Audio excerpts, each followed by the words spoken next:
आप इसी के लिए तो जी रहे।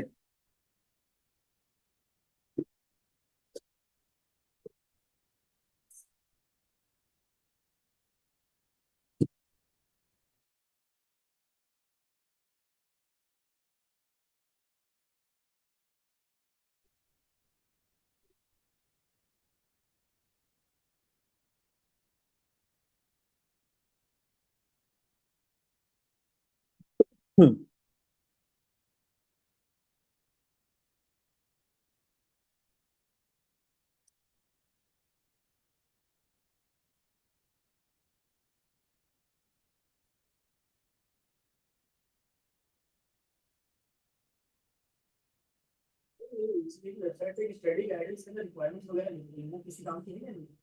मैं समझा नहीं।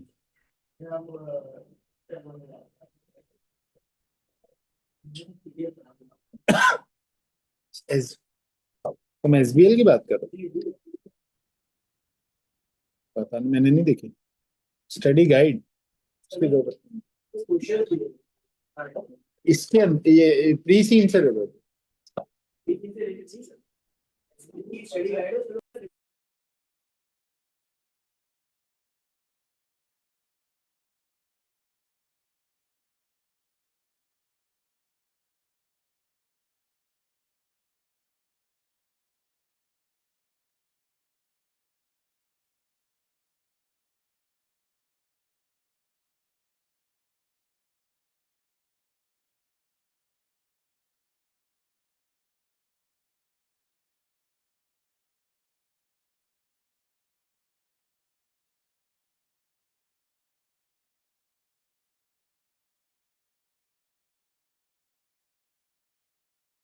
Okay, I'm starting in 1 minute.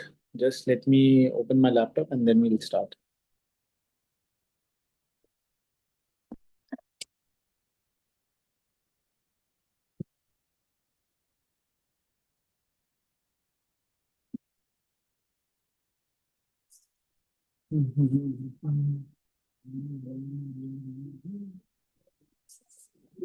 Six, 1, 2, 9, 0,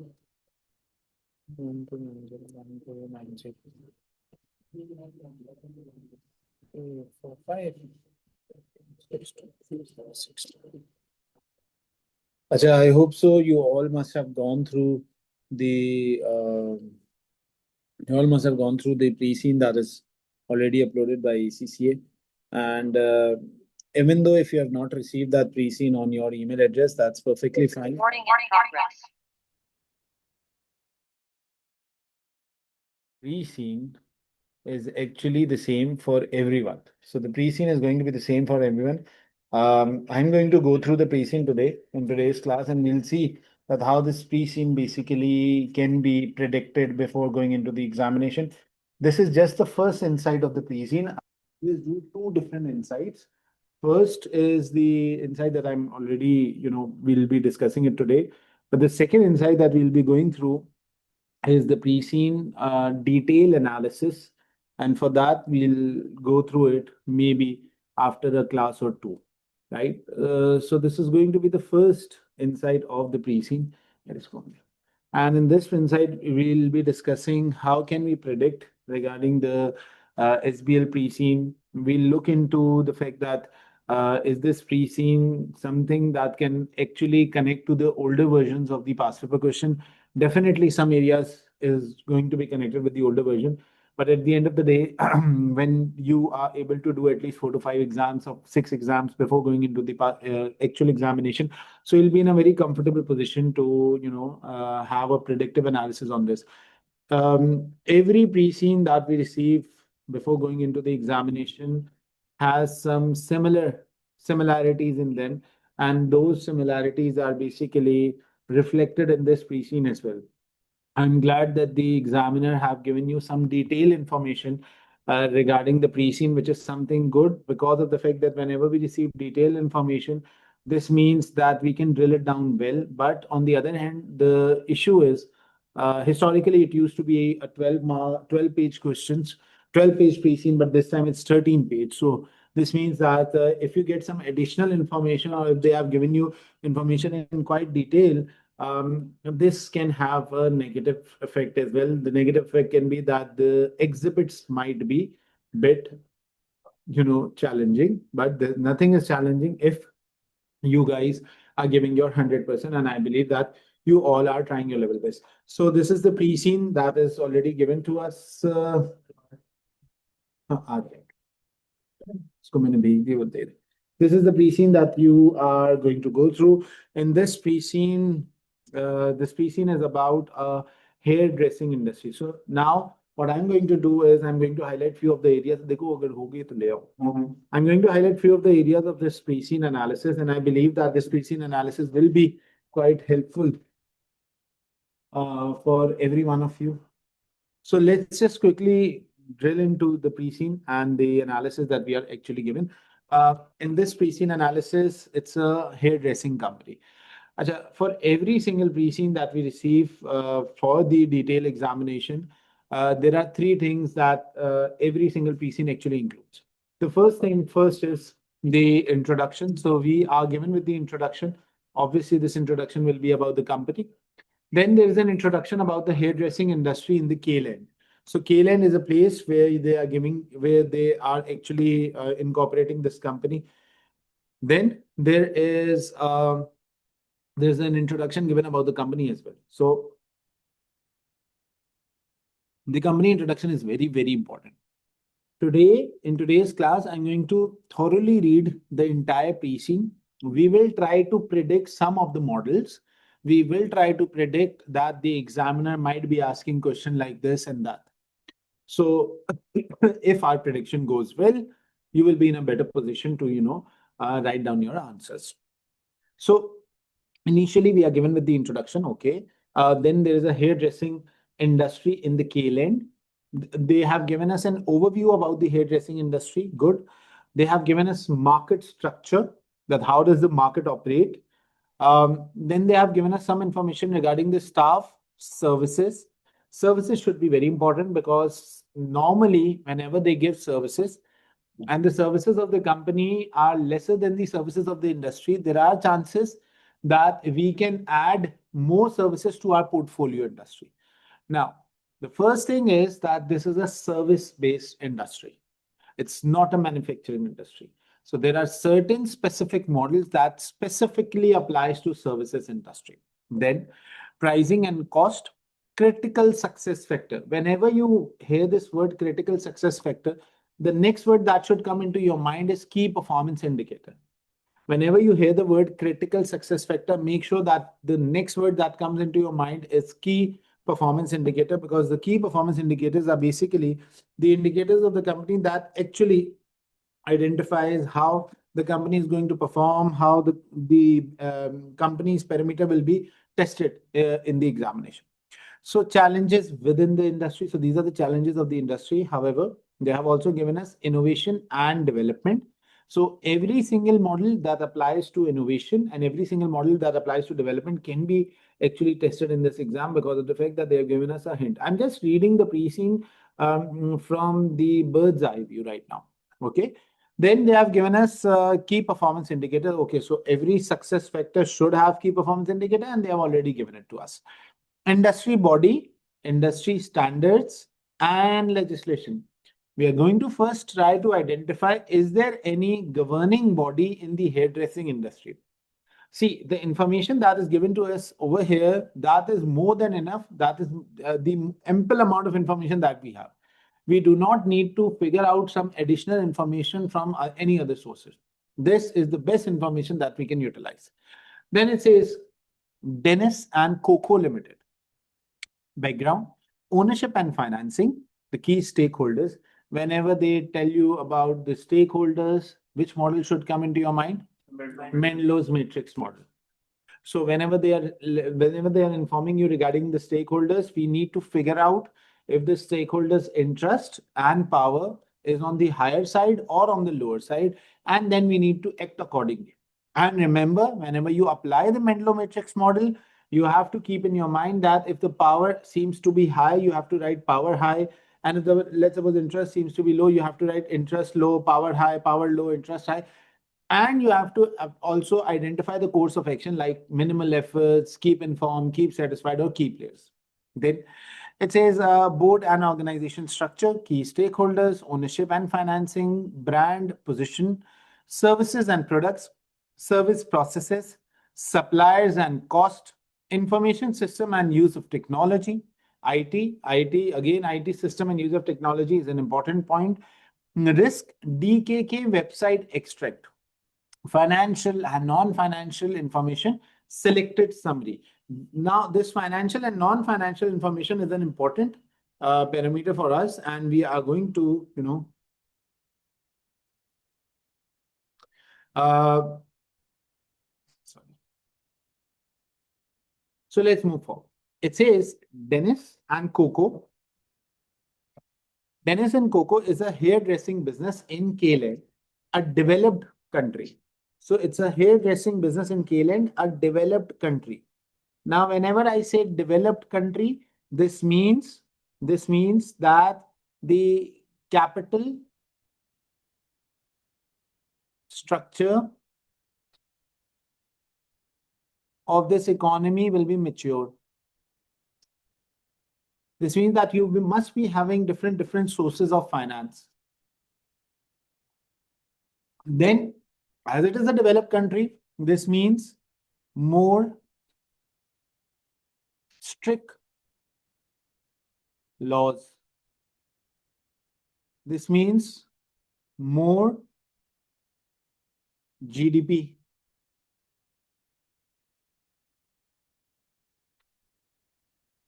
More GDP.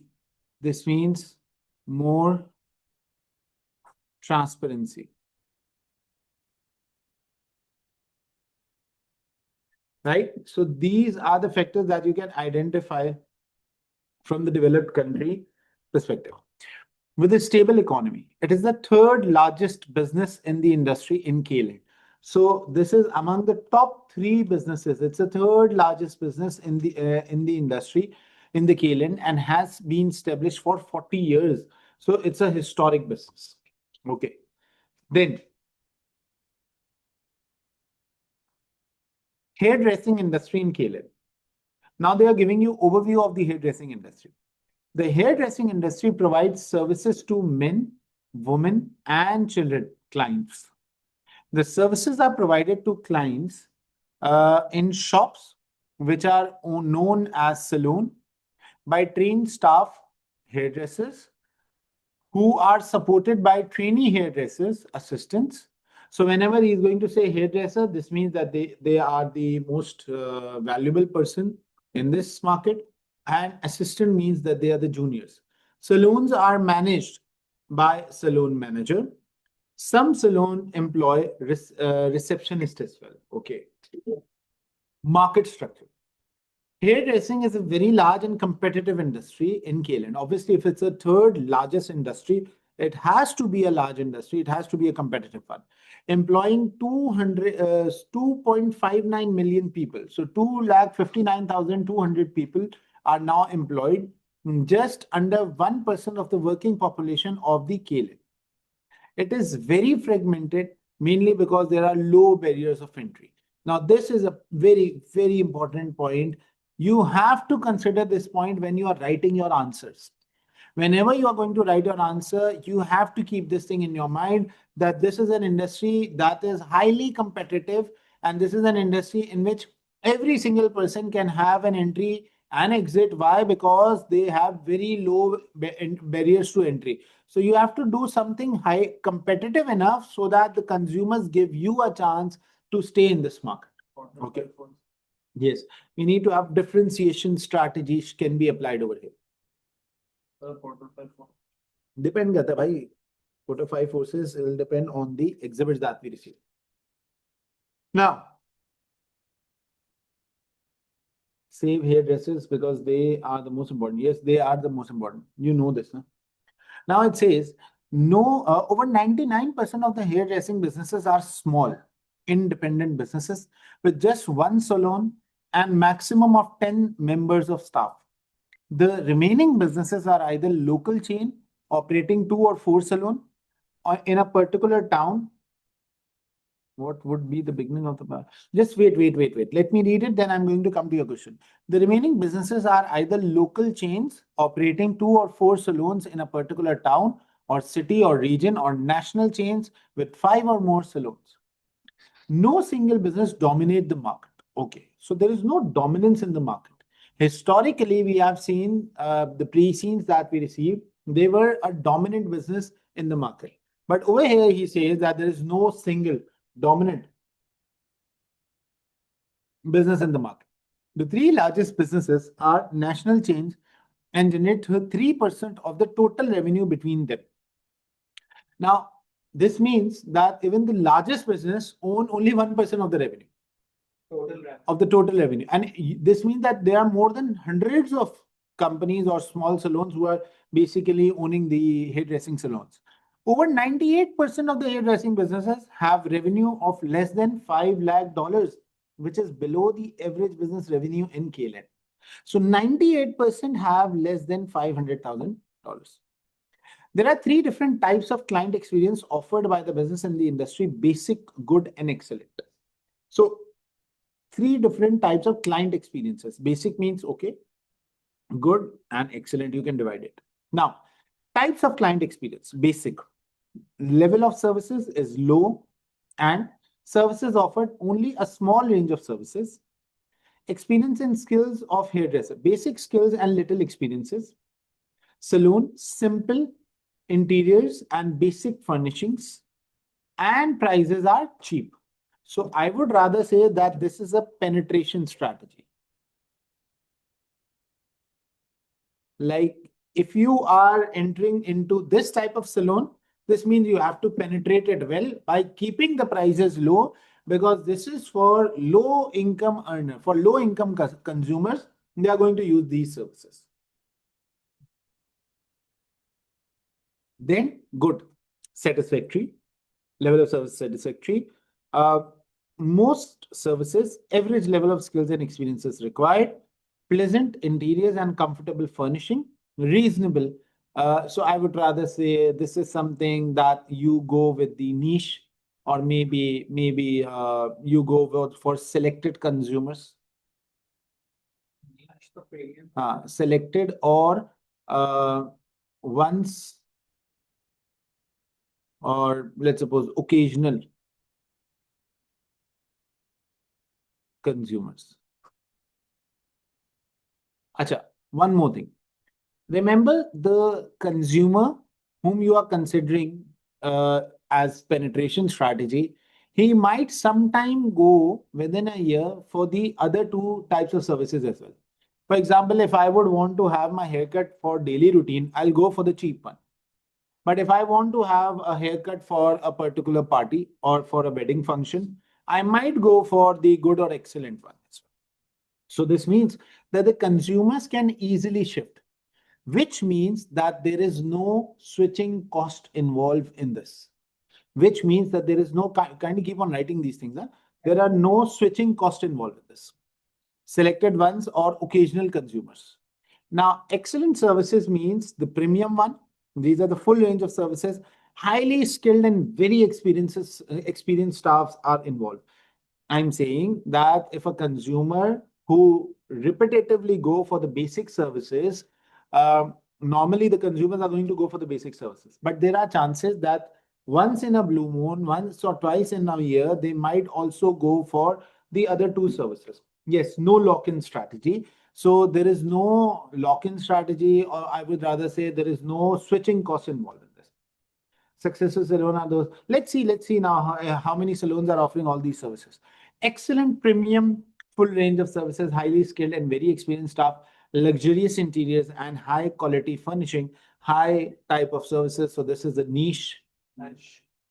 I would rather call, let's suppose if you are not a high income earner, you might go for this service once in your life, maybe on your wedding days, or maybe on your special occasions or function. Now, Hello Hair is the largest chain. We are not Hello Hair, right? Yeah. We know that we are Zuzu. I guess our name was Denis and Koko. Sorry, Denis and Koko. DKK. So Hello Hair is the largest chain in by having 203 salons and provides a good client experience. So they provide this sort of experience, right? The second largest chain is Trims, who have 85 salons and it provides basic services. Okay. And DKK is the third largest with 50 salons and provide excellent service. Okay, so we are the consumers who provide services only to the niche consumer. Now there are two problems. The first question that comes into my mind, sir, is there any probability that they might go for the other two type of services in the near future if they want to increase their revenue embeds? Yes, there is a probability. But sir, is there any probability that they might end up losing some consumers at the end? Yes, there is a probability of this thing as well. So why? Because of the fact that let's suppose if I say that I'm moving from one consumer type to the other consumer type, this may have a negative impact. Why? Because the consumers who think that we are the premium customers or we are the individuals who are buying premium services from this company, now this company is also providing services to the low income earner people as well, or the people who cannot actually afford these niche services. So they might move towards the salon as well. However, if we as a company enter into good or basic services, we might increase our revenue generating embeds as well. So this is something that we need to consider. There's a pro and there is a con as well. There's a pro and a con in terms of we moving from one services to another. But we know this one thing that right now, if I were you, I would have said that yes, they might think that the quality of the company is good. If I were you, I might think that Hello Hair is not my direct competitor, and Trims is also not my direct competitor because of the fact that Trims consumers are totally different. Hello Hair consumers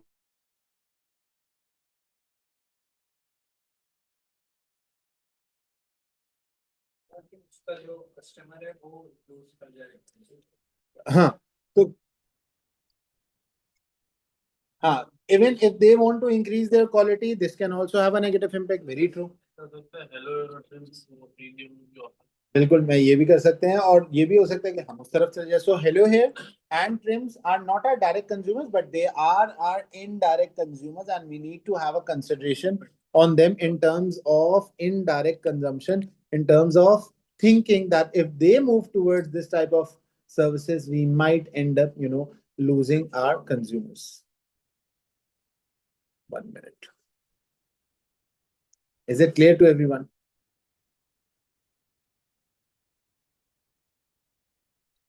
Okay. So now if I move forward, it says that in the KLN, there are increasing the interest among the population to look and feel good. So the most important thing is that people want to look good. People want to feel good about themselves. People are thinking that, okay, if we look good, we are someone who are considered to be above the other people. And this is something that will give us a positive aspect. So let's see if this is actually a positive aspect or not.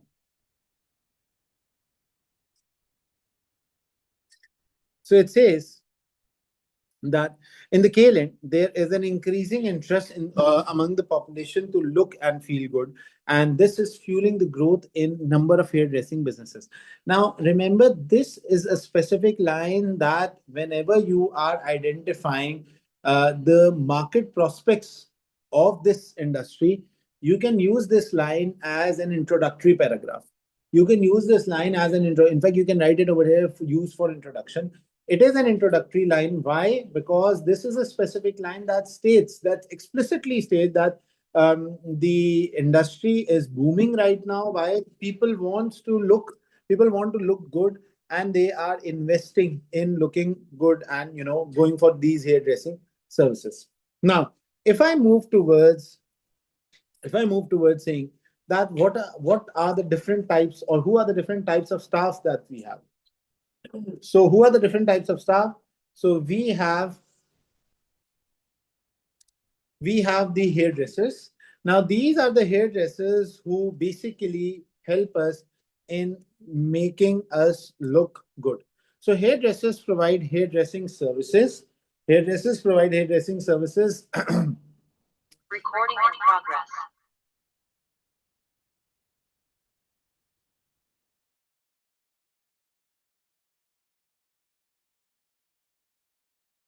To the client, and these hairdressing services actually they also supervise to help to teach the trainees in the salon.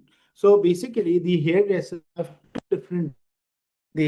have two different roles. The first role is that they are going to look after the hairdressing services, and the second thing is that they are going to train the trainees as well. Number one. Number two, assistant trainees. Assistants are training to become hairdressers. They may be studying at college or be working under the supervision of a hairdresser in a salon to learn the hairdressing skills. They also wash the client hair and perform the cleaning task such as sweeping floor, which enables them to be more efficient and working, as experienced hairdressers do not spend time carrying out lower skilled tasks. So for the washing of the client's hair, we have assistants, or we call them as trainees. Now, saloon managers. Now, all those who are considered to be the saloon managers, they also have some roles. So, saloon managers spend a proportion of their time managing a saloon and the remainder of their time providing hairdressing services, as they have training and experience as the hairdressers. Saloon managers of small and independent businesses are the business owners. So sometimes the saloon managers are the business owners as well. They are the business owners who manage the business, and on the other end, they also go on for saloon management. Just 1 minute. Let Azan ends, then we'll start. Give me 1 minute.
Okay, now moving forward.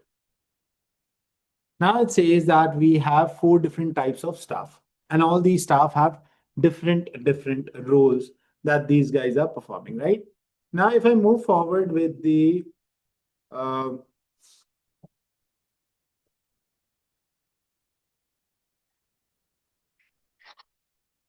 training and skill development. Now, what do you mean by training? And is my voice clear to everyone? Acha, sir. Is my voice clear to all the online students? Okay. So salon managers spend a proportion of their time managing a salon and the remainder of their time providing the hairdressing services as they have training and experience as hairdressers. Salon managers of small independent business are the business owners as well. So sometimes the salon managers who are the owners of the small businesses, they are the manager themselves and they are the owners as well. Okay, good. They are taking the risk and they are also managing their services. So hairdressing services be there. Yeah, they are providing hairdressing services as well. Then receptionists. Receptionists are employed by larger salons and salons known for premium level of client, which is basically us. We are the premium level client service provider. So they are not trained as hairdressers. They book the appointment as well as greet the client, serve them refreshments, and take payment from them. So these are the people who greet the client. Okay, hello, how are you, sir? Let's go for the services, and so on and so forth. Now, let's look at the training and development. What I think is training and development is one of the most important parameter in this specific part of the question. What I think training and development can be, something of greater importance. So, we as the consultants in the examination, maybe we have to focus on training and development areas for not only for the assistant. Yes, for the assistant, there should be lots and lots of training, but even for the hairdressers, even for the salon managers and receptionists, the training and development part is going to be an extravagant part in this specific question.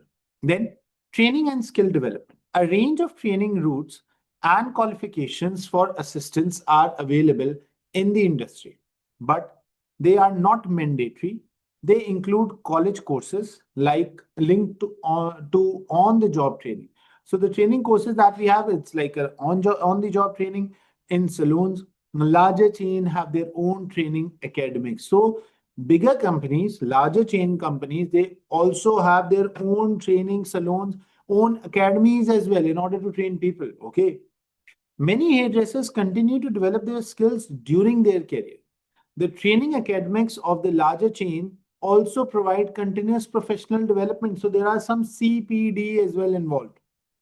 Opportunities for the hairdressers. Hairdressers can also access CPD at conferences and seminars. These are often run on and sponsored by global hair care product brands. In general, the more practical experience a hairdresser has and the more training they do, the higher their hairdressing skill. So, in this industry, if you are more skillful, if you have more trainings, if you have more experience, then you will be paid high.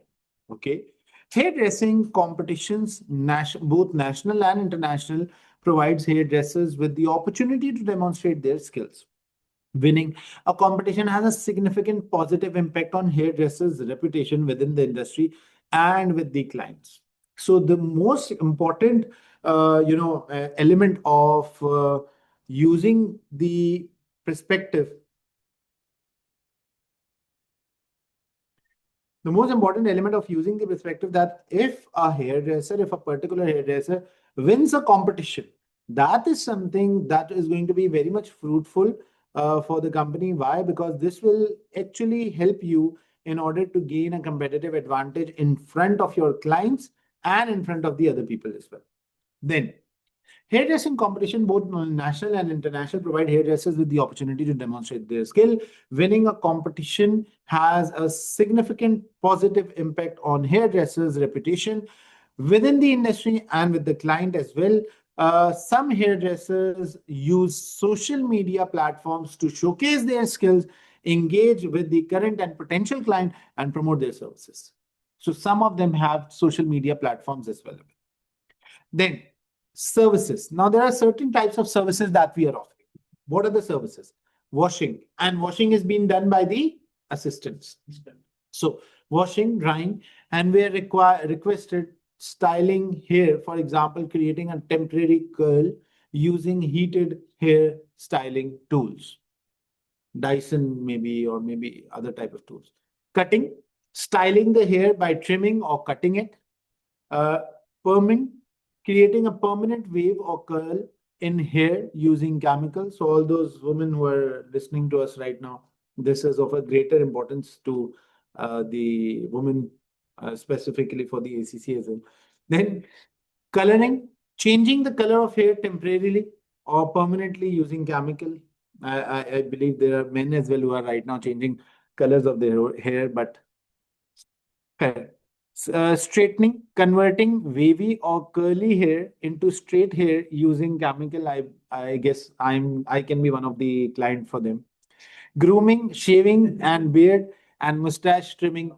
So these are the services that we are offering. Now, services are often combined.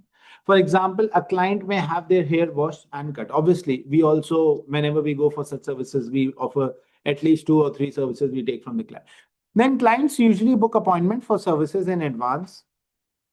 Grooming is more used for competitors, I believe, because they are basic. Yes. Um, Clients usually book appointments for the services in advance and pay for the services at the time of delivery. For example, if you want to book a service, you have to call them or maybe on their website, and then when you are actually getting the service after you're done with the service, then you have to pay for it. Some salons specializes in particular services such as grooming. Services offered will also be impacted by the demographics of the local population.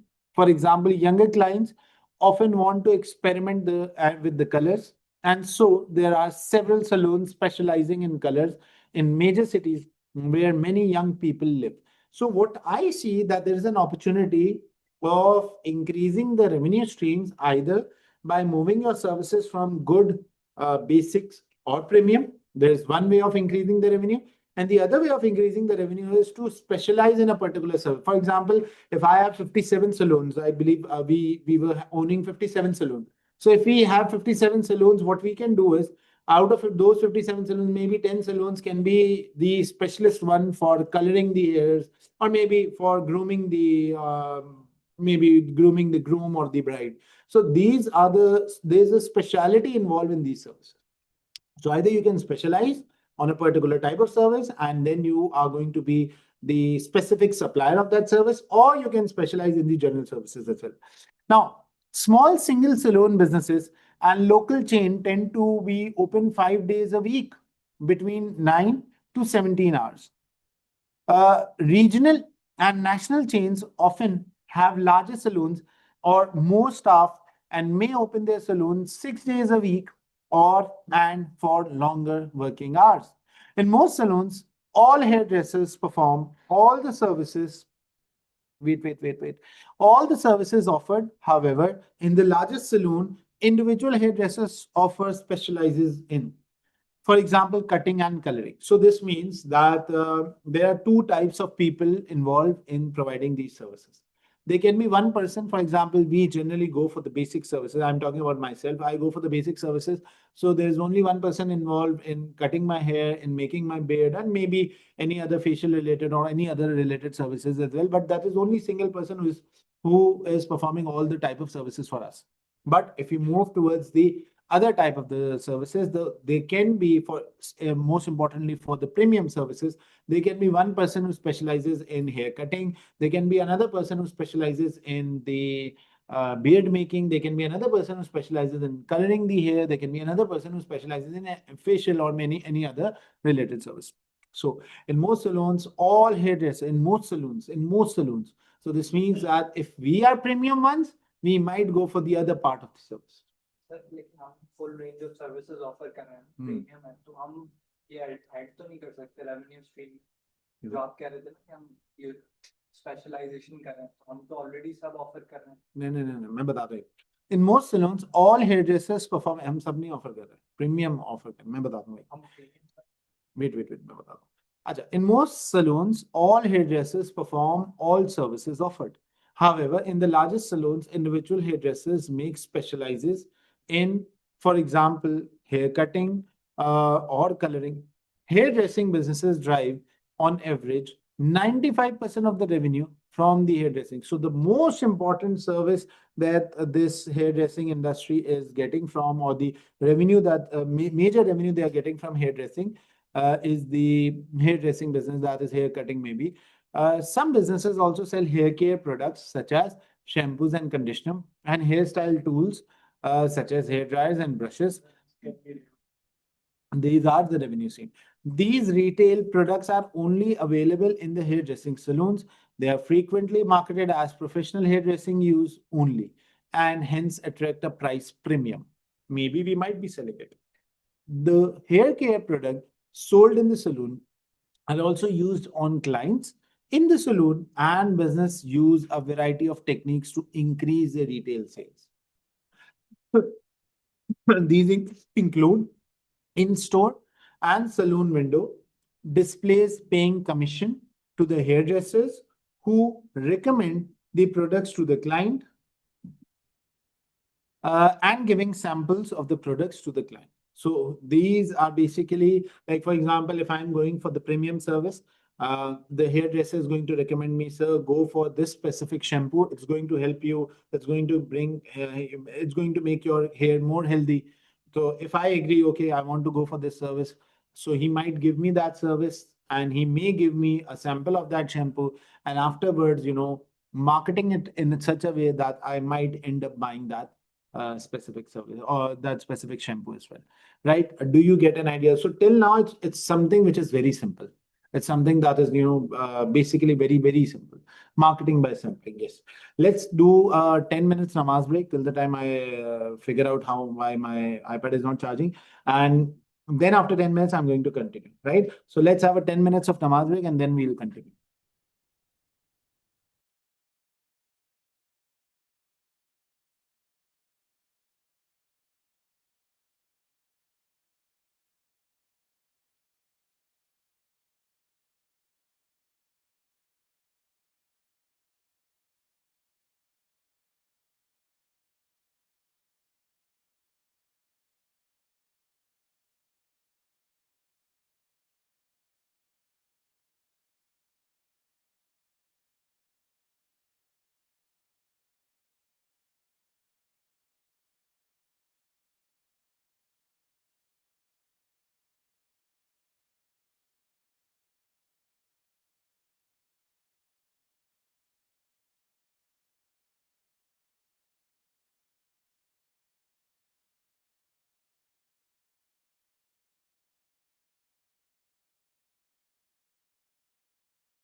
Okay.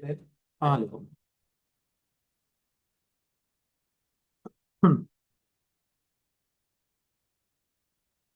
Okay, so we have done till the services.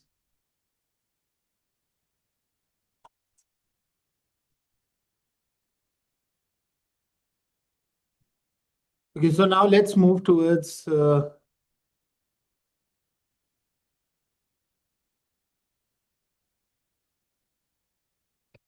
services are often combined. For example, no, you're not done with services. So services, washing, drying, and where requested, styling, for example, creating temporary curls using heated hair styling tool, cutting, styling the hair by trimming or cutting it. We have already done this, right? Oh, sorry, huh? So in general, prices for services vary in line with the time taken to perform a service. So basically, the price is in proportionate to the time. So the pricing model works with the time. So the more the time spent on a particular service, the more it is going to be chargeable. Then the price for cutting hair is therefore usually less than the price for coloring hair, as it takes less time. Price for particular services, can you please list the model? Just wait, Ikram. Price for particular services in a salon will also vary depending on the length of the client's hair and their skill. So it means that if I have long hair, then the prices are going to be high. If I have short hair, the prices are going to be low. And the skills and experience of the hairdresser. More experienced, more skillful the hairdresser is, more he's going to charge for the services. Businesses can charge premium price for the services of the hairdressing who are highly skilled, who have a large social media following, or who win national and international hairdressing competition. So there are three parameters of charging high amount of price. Number one is if you are highly skillful, then you can charge high price or premium price. I would call it as a premium price. Or if you have social media following, then you can charge premium price.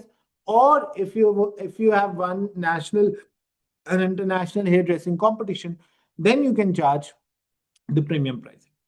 Now, many salons offer discounted prices for students and older people at certain time of the day or on days of the week when demand for appointments is low.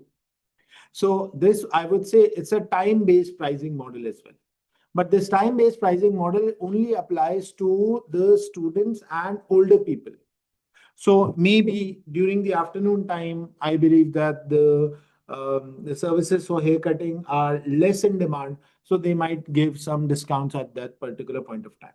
The cost of labor is the principal variable cost in the delivery of hairdressing services and is on average 50% of the revenue.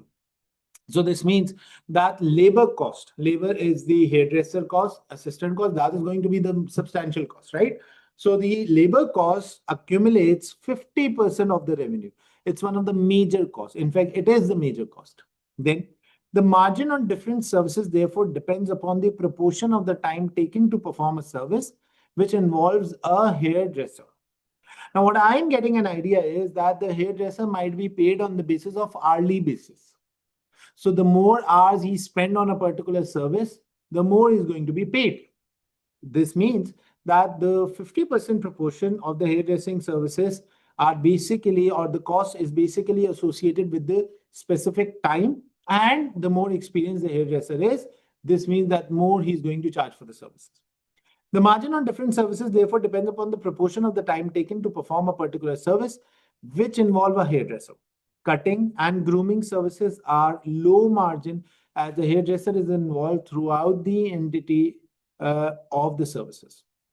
Coloring and perming services are high margin as labor cost is low in comparison. Ikran, wait. In comparison to the time taken to perform the service. These services involve the application of chemicals to the client hair, which need to be left on the hair for a specified period of time and then taken up and to take the effect. During this period, the hairdresser therefore deal with another client. Okay, so now I'm getting an idea. The hairdressing services, which accounts for 95% of the total revenue, the hairdressing services that accounts for 95% of the total revenue is a low margin service. And the coloring service and the perming service is the high margin service, because in the hairdressing service, what I'm getting an idea is that the time the hairdresser is involved with the client, he's going to be paid for that service. But for the perming and the coloring service, he just have to apply the color, maybe 10-15 minutes he might be applying the color, and then he can deal with the another client. So this means that the time when the client is sitting for the color to settle down, the hairdresser are not going, or the coloring person is not going to be paid. He's also known as hairdresser, but the coloring person is not going to be paid. Sir, margin से reference दे रहे हैं, वो labor की cost पे दे रहे हैं या इनका जो selling price है उसपे? Margin is on sales. Margin is never on cost. Then it says these services involve coloring and plumbing services are high margin as low labor cost is involved in comparison to the time taken to perform these services. These services involve the application of chemical to the client, and during that time he can deal with another client. Okay. Now, the variable cost of delivering the hairdressing services also include the cost of the product used on the client. For example, if you go on for big, for good types of product like CeraVe or any other type of foreign big brand, that is going to be charged more as compared to the local brand or maybe the some underpriced brand. For example, shampoo, chemical, and so on. And the water used to wash the client. Remember, the assistants wash the client. But there is a difference in the water as well. Here, water in the KLN is charged for the based on the amount of the water that is used. Okay, so even if you are using the water, it is going to be charged. So there might be a parameter to judge how much amount of water is being used by a particular client. They have specifically specified this. Let's suppose half a liter might cost $1 or $2. Then other cost of running a salon includes rent. Now you need to be very much persistent in this, that the remaining cost of the total revenue, that is the first cost of the total revenue was 50% from the hairdressing services or the hairdressing service provider. And then there is a rent cost, there are heating and lighting, which means the electricity cost. There's an insurance cost, there are marketing costs, and the cost of any hair care product and the hairstyling tools sold to the client. The margin on retail products is much higher than those of hairdressing services. So if we sell the shampoo or let's suppose hair styling products to a particular client, that is also a high margin service in the hairdressing industry. So there are two high margin services. Number one, if I sell the products, that's a high margin service. Number two, if I color the client's hair or if we are performing the perming service for the client hair, that's a high margin. Do you know what the perming services are? It's like a curl, temporary curl services. So these two services are high margin, and the low margin is the hairdressing services. However, the low margin services accounts for 95% of the revenue, which means the low margin service, that is the hairdressing services, are being taken into account in terms of quantitative variables. However, the high margin services are taken into account in terms of qualitative variables. So in quantitatively, we are earning 95% of the revenue of the total amount of the revenue from the hairdressing services. Is it clear to everyone? Okay. Now, I'm going to come to your question. Just wait for a minute. Then, critical success factor. So this is something that identifies how can a particular company, how can a particular service provider be successful in this industry. Client choose a salon based on factors such as price. Okay, so the first thing that we think a client is going to, now this is something which is important, because every single strategy that you are now going to formulate in your answers, that you are now going to present in front of the examiner, are going to rotate around these three areas. Number one, the pricing is an important parameter, location, and the skills and experience of the hairdressers, and expect the salon to offer a clean and inviting environment. So there are four parameters, four critical success factors that the clients might be willing to pay for. Number one is price. Number two is location. Number three is skills and experience. And number four is clean services or clean place or clean area where the client's hygiene environment. Then, although a small proportion of clients will travel a long distance for their personal preferred salon, most clients select a salon in the local area. So now the question that you were asking, sir, will they be willing to change their hairdresser? So they are willing to change their hairdresser. A small proportion do not want to change their hairdresser services provider, but a large proportion are selecting the hairdressers on the basis of the local area or nearby places. So this is one of the important reasons why you can offer the services of different types of clients, and you can pull the clients of other people as well. Then successful salons have a number of characteristics. Number one, staff are skillful. Very important. They are experienced and they are regularly undertake CPD. So there are three parameters. The staff take training. CPD means continuous professional development. They are very well experienced and they are very skillful. Then locations are in area where there is lots of people, which encourages walk-in clients who have not booked an appointment in advance. Then The managers have good business knowledge. So all those, sorry, there is an easy access for public transport and car parking nearby. Actually, for public transport, I would say that it's the basic service provider. They might be using the public transport, but for the car parking, it can be good or excellent one as well. Their managers have good business knowledge. They know how to market their product. They know how to sell the products to the client. Then appointment are easy to book and start on time. Now, whenever I say appointment are easy to book, this means that your website should be easily accessible, or your hairdressing applications can also be a wonderful inclusion in your hairdressing marketing service. They can be mobile applications through which you can actually book the appointment for the hairdressing services. And remember, the most important parameter which can hook a client is that, let's suppose if I booked an appointment of 4 o'clock. So this means that if I'm there at 4 o'clock, I'm receiving my service. I don't have to wait for my services. So I guess this is the most important thing that the client can be attracted towards. So the managers have good business knowledge. Appointments are easy to book and start on time. The earlier it was said that the receptionist booked. Yes, the receptionist booked the appointment on call, but I'm talking about how can we increase the revenue. We can reduce the receptionist cost, and we can go on for online e-booking as well. So I believe that there can be a question of how to incorporate the e-booking website model, or how to incorporate the e-booking services. And then appointment are easy to book and start on time. Pricing is transparent. It's very crystal clear. Okay, so if let's suppose if I'm saying, if I'm quoting $10, and if I reach over there, they should not charge more than $10. And high quality hair care products are used. Some retail products have strong brand reputation, which draws the client to a particular business.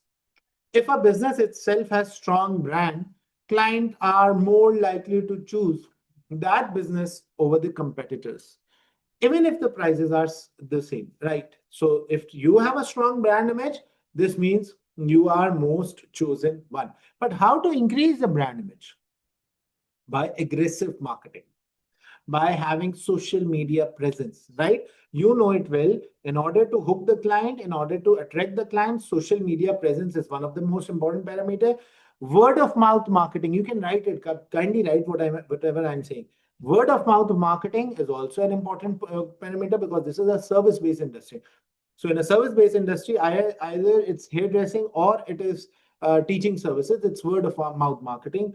The hairdressing services can also be flourished with the help of social media engagement. It can also be flourished with the help of transparent pricing. Actually means the prices are crystal clear in front of the people. They know how much amount they have to pay for a particular service. The prices are there on the website. It does not say that the prices will be decided based on after meeting you. Then it says, however, strong relationship, no hidden charges. Yes. It says that strong relationships are often formed between clients and hairdressers over time. And if a hairdresser moves to another local business, client may move to the business too. So this means that, if a person moves towards another, so the most important thing that I believe in order to pull the client is that you have to keep your hairdresser with you, and you have to make him satisfied in terms of financial reward and in terms of non-financial reward. And see, financial reward is market competitive salary, but non-financial reward is CPD. Non-financial reward is training to them. Non-financial reward is giving them a feeling that they are being trained well for the market that is coming in the near future. Non-financial reward means that you provide them whatever services they want. Non-financial reward means that you get them connected with the company. So you have to keep your hairdresser turnover ratio very, very, very low. Otherwise, you might face consequences. So it's like a direct relation between a client and a hairdresser. If a hairdresser is going, the client is also going. And same is the case with us as well. Even if the hairdresser goes from one place to another, we also, are of the view that, okay, we are also moving towards that specific hairdresser. Then challenges within this industry relate to critical success factor to be. Yes, once we come towards the KPI, then I'm going to relate. If we are left with the KPI. Then there are very high level of competition within the industry, principally because barrier to entries are low. Now, mark this point, very important, because barrier to entry are low. So you are not going to say, you're not going to deliver any particular point that says that we are right now in an industry where the barrier to entries are high. The barrier of entry is quite low. So the only thing that is going to give you a competitive edge is a competitive service in terms of brand, in terms of marketing, in terms of social media presence, in terms of keeping the hairdresser always with you, in terms of providing financial, non-financial reward to your client, to your service providers, and to provide services in more and more areas, so that, because the client parameter of choosing a salon is whenever the salon is near their home or near their place where they are living. This is something that you need to keep in your mind. So it says that the industry faces little direct regulation and startup costs are not significant. So there is no regulation, there is no or little regulations involved. There are no startup significant cost involved. So it is like 1, 2, and 3. You just go and buy a shop and you can start your salon. It's as easy as ABC. No regulatory requirements or little regulatory requirements, no barrier to entry or little barrier to entry, no startup cost. Then another competitive pressure on the industry is good quality hair care products and dyes which can be purchased easily and relatively cheaply from the retail outlets. So everyone who is right now working in this industry, they know where to buy these cheap dyes or where to buy these good quality hair care products, and they are getting these hair care products at a cheap price. The only thing that they are charging is for the services that they offer, right? So it says individuals can use them in conjunction with step-by-step internet video guides to apply them successfully at home rather than visiting a hairdressing salon. So even if you are using a dye, you can go on to a YouTube video and see how to apply that dye. And it is as easy as, going for a specific, let's suppose going for a specific product and using it at your home as well.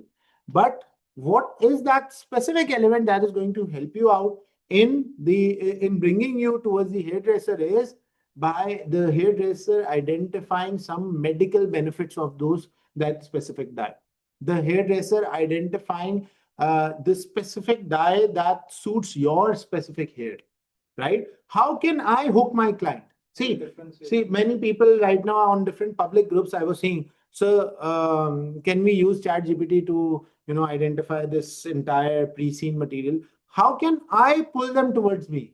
How I pull them towards me is that I'm going to drill it down in the terms of the fact that how SBL examiner is basically going to test. Chat GPT cannot do this thing. Similarly, if you want to apply a dye on your hair without having expert knowledge, this can go wrong as well. I have to create an environment of, an environment of, I would rather call it as a scared based environment, an environment where the people are scared of, applying the dyes themselves. I can tell them the negative aspects of applying the dyeing themselves. There can be some allergies as well, and I can let them know that I'm an expert person, I have taken training, I am a CPD oriented person, and I know different hair requirements in accordance with the different dyes. So this is the only thing that can hook you, hook the client to come to your service center, right? And then currently, more than half of the business have unfilled vacancies because okay, more than half of the business have unfilled vacancies, often because hairdressers are leaving to set up their own businesses. So the same is the case with solar panel sellers as well. I've seen so many solar panel sellers. Once the salesman is working with the company, and now they own their own company, so it's like very easy to own the company. Then it says these vacancies take a long time to fill due to the lack of candidate with the required skills and experience, because fewer people are entering the industry, which also means that there is a shortage of assistant. Acha, shortage of assistant is not a big problem. Shortage or turnover of hairdressers is a very big problem, because assistants are just going to be washing the hairs. So even if the assistant is not present, the manager or the owner might do the same thing.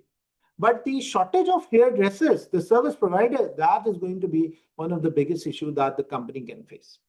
Startup cost will be कम है इसलिए जो hairdressers हैं basically Yes, that is one of the biggest. So how to hook them? We can have them in contract for a particular period of time, like 3 or 5 years contract. Wouldn't that increase the workload on the hairdresser? Yes, but if the workload increases, we try to figure out where we can get the assistant, or we can increase their financial rewards as well.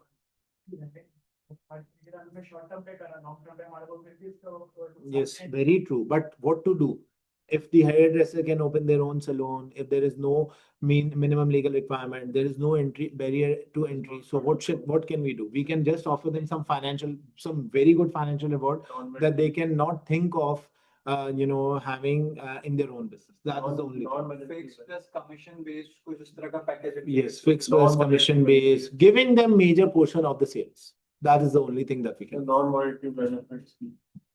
Then currently, okay, so 3/4 of the saloon use paper system to record the appointment, and hence client book appointments by phone or in person. No shows. Client who fail to keep pre-booked appointment are a huge challenge for the industry. So there are many walk-in clients, and they are a challenge for the industry. Why? Paper system also make it easy for the appointment to be double booked, which means that the appointment is inadvertently allocated to 2 or more clients. What do you mean by this? Sir, outdated method. I'm coming to your question. Wait. Outdated method of. No. What does this line mean? इसका मतलब paper system की वजह से एक ही slot हम 2 लोगों को दे देते हैं. It says paper system also make it easy for the appointment to be double booked, which means that the appointment is inadvertently allocated to 2 or more clients. Now, this is something that normally happen in restaurant industries as well. You go and book for a chair for your table, and what happened is that you come to know that, okay, table number 8 that was booked for me, I'm 2 minutes late, and now they have allocated this table to someone else as well. So although this is a positive thing, and it can be a negative thing as well, because this may dissatisfy the client who is, few minutes late in coming for the services. Now, saloon operational efficiency is also negatively impacted by lack of business awareness of many business owners, saloon manager, who have a background in hairdressing rather than the business.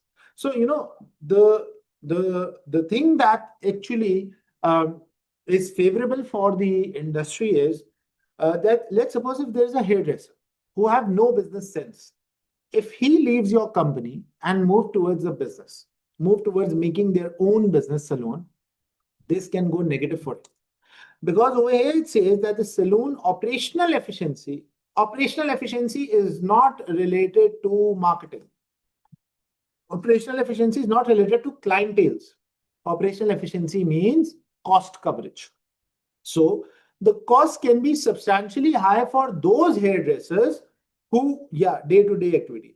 The cost can be substantially high for those hairdressers who only have the hairdressing experience, and they don't have the managerial or knowledge-based experience for the company.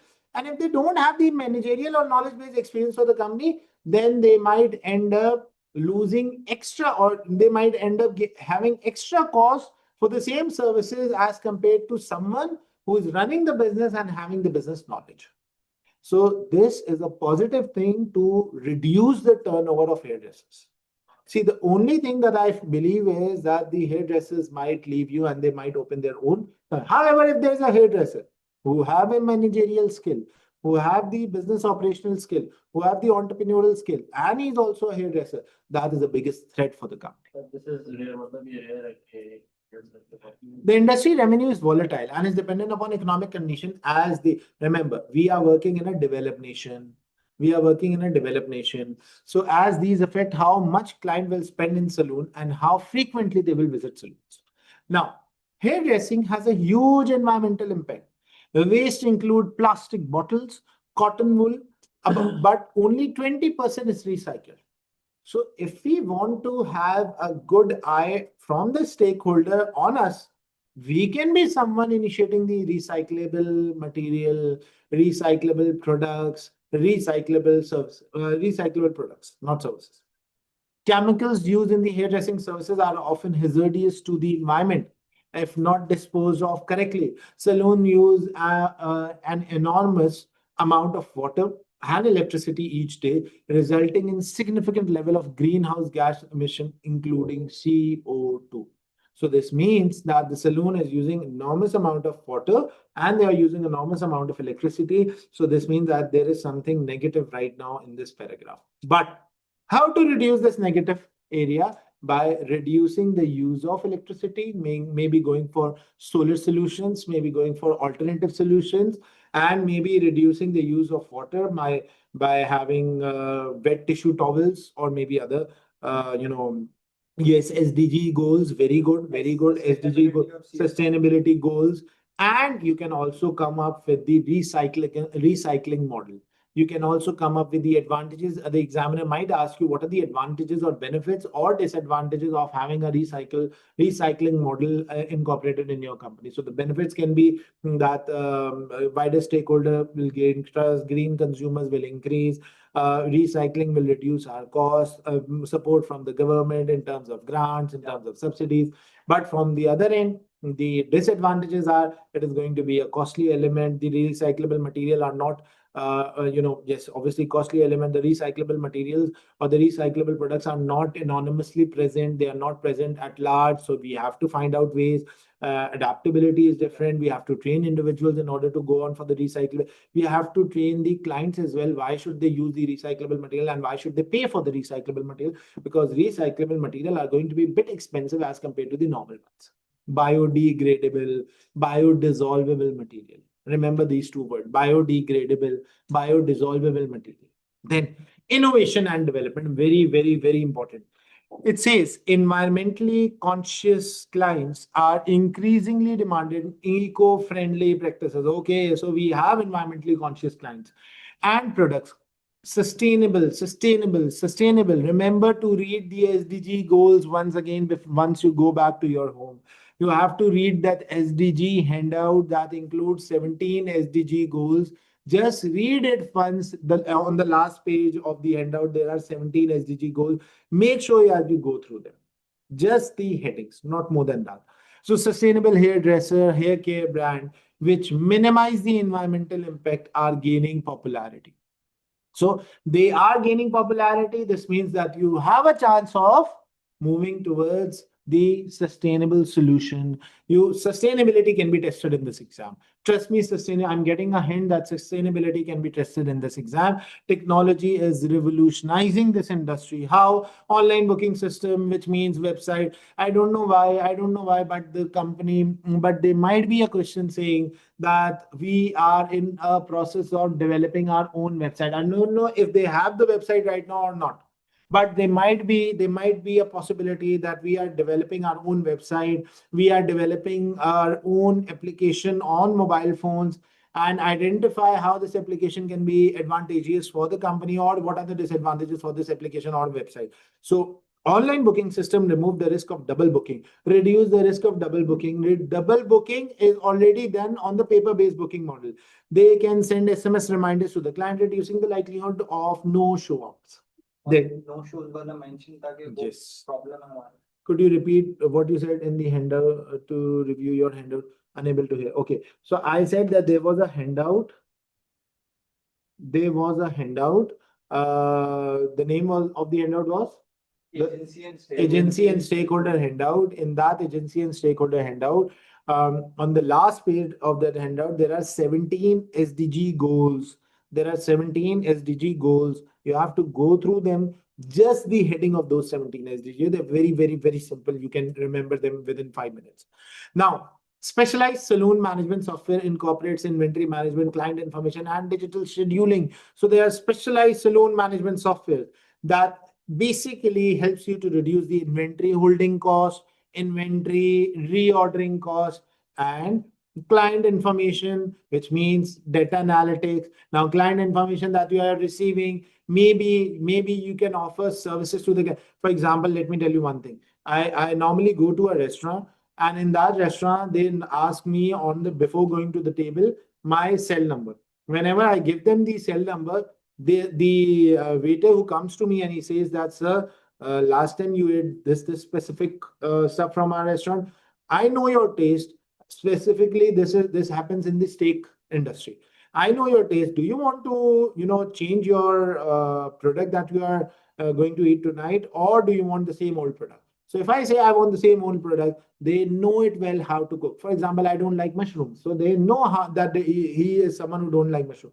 So same goes for the and this industry as well. Like specialized saloon management software are going to help you in identifying what the client has historically taken from our services industry and what other services can we offer to the client by providing them specialist skills from the specialist staff to sell additional services to these clients. We have shampoos, we have dyes, we have other colors as well, and they are expensive thing.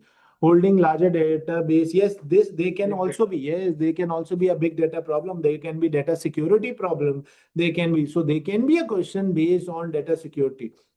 History of the client, like allergies, very true, very, very true. And this is something that you can write in your answer, that by holding the client information, you have to be very much careful with the fact that if the client has a particular allergy from a particular dye, this can, knowing this can help you in retaining that client. Then it's like a mini doctor service as well, that I know that client is allergic to this thing.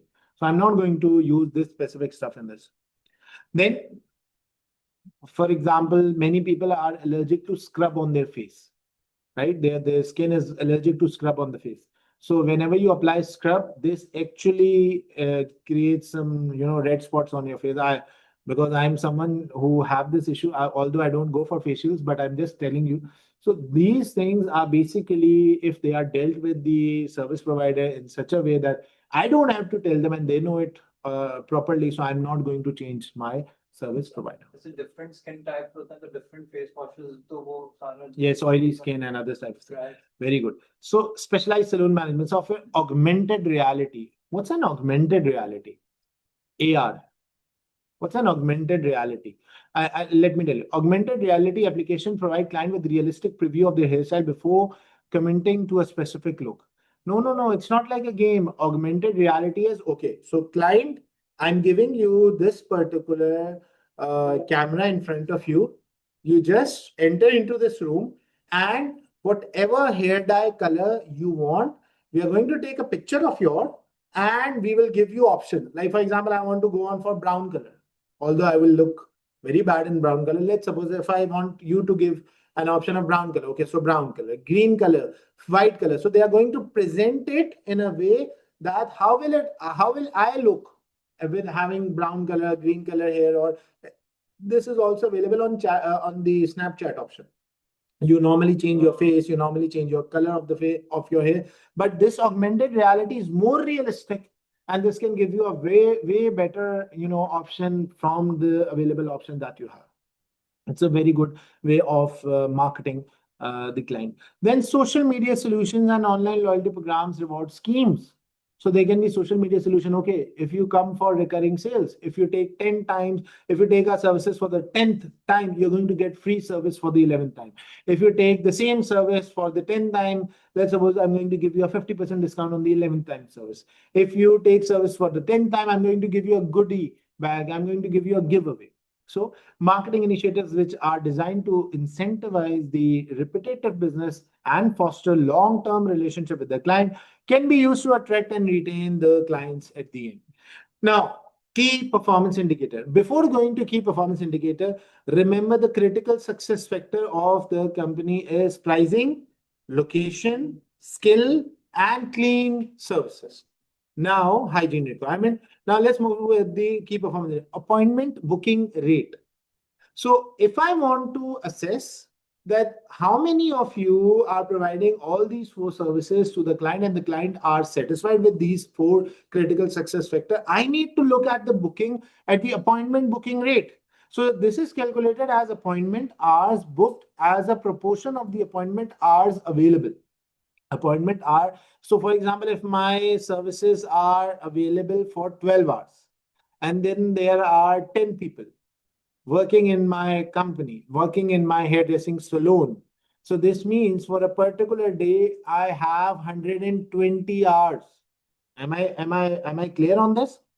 If I have 10 people and we are working for 12 hours a day, so 10 people multiply by 12 hours and we have 10 different chairs. So this means that we have available hours of 120 per day. Is it clear to everyone? Now, let's suppose if I'm getting an answer that similar to the occupancy ratio. Yes, if I'm getting an answer that the daily average booking appointment ratio is 80 hours, which means eight client service providers are busy for 12 hours, or I would rather say that everyone is busy for not for 12 hours, but for lesser number of hours. So 80 hours is the average ratio or the average occupancy of a particular chain, a particular chair in a particular salon. So this means that the booking ratio is 80 upon 120 hours per day. So this is how you're going to calculate the efficiency ratio. 40 hours of overhead? What do you mean by overhead? No. The remaining hours are not booked by the company. Yes, 40 hours overhead cost will be used. Yeah, overhead cost will be there.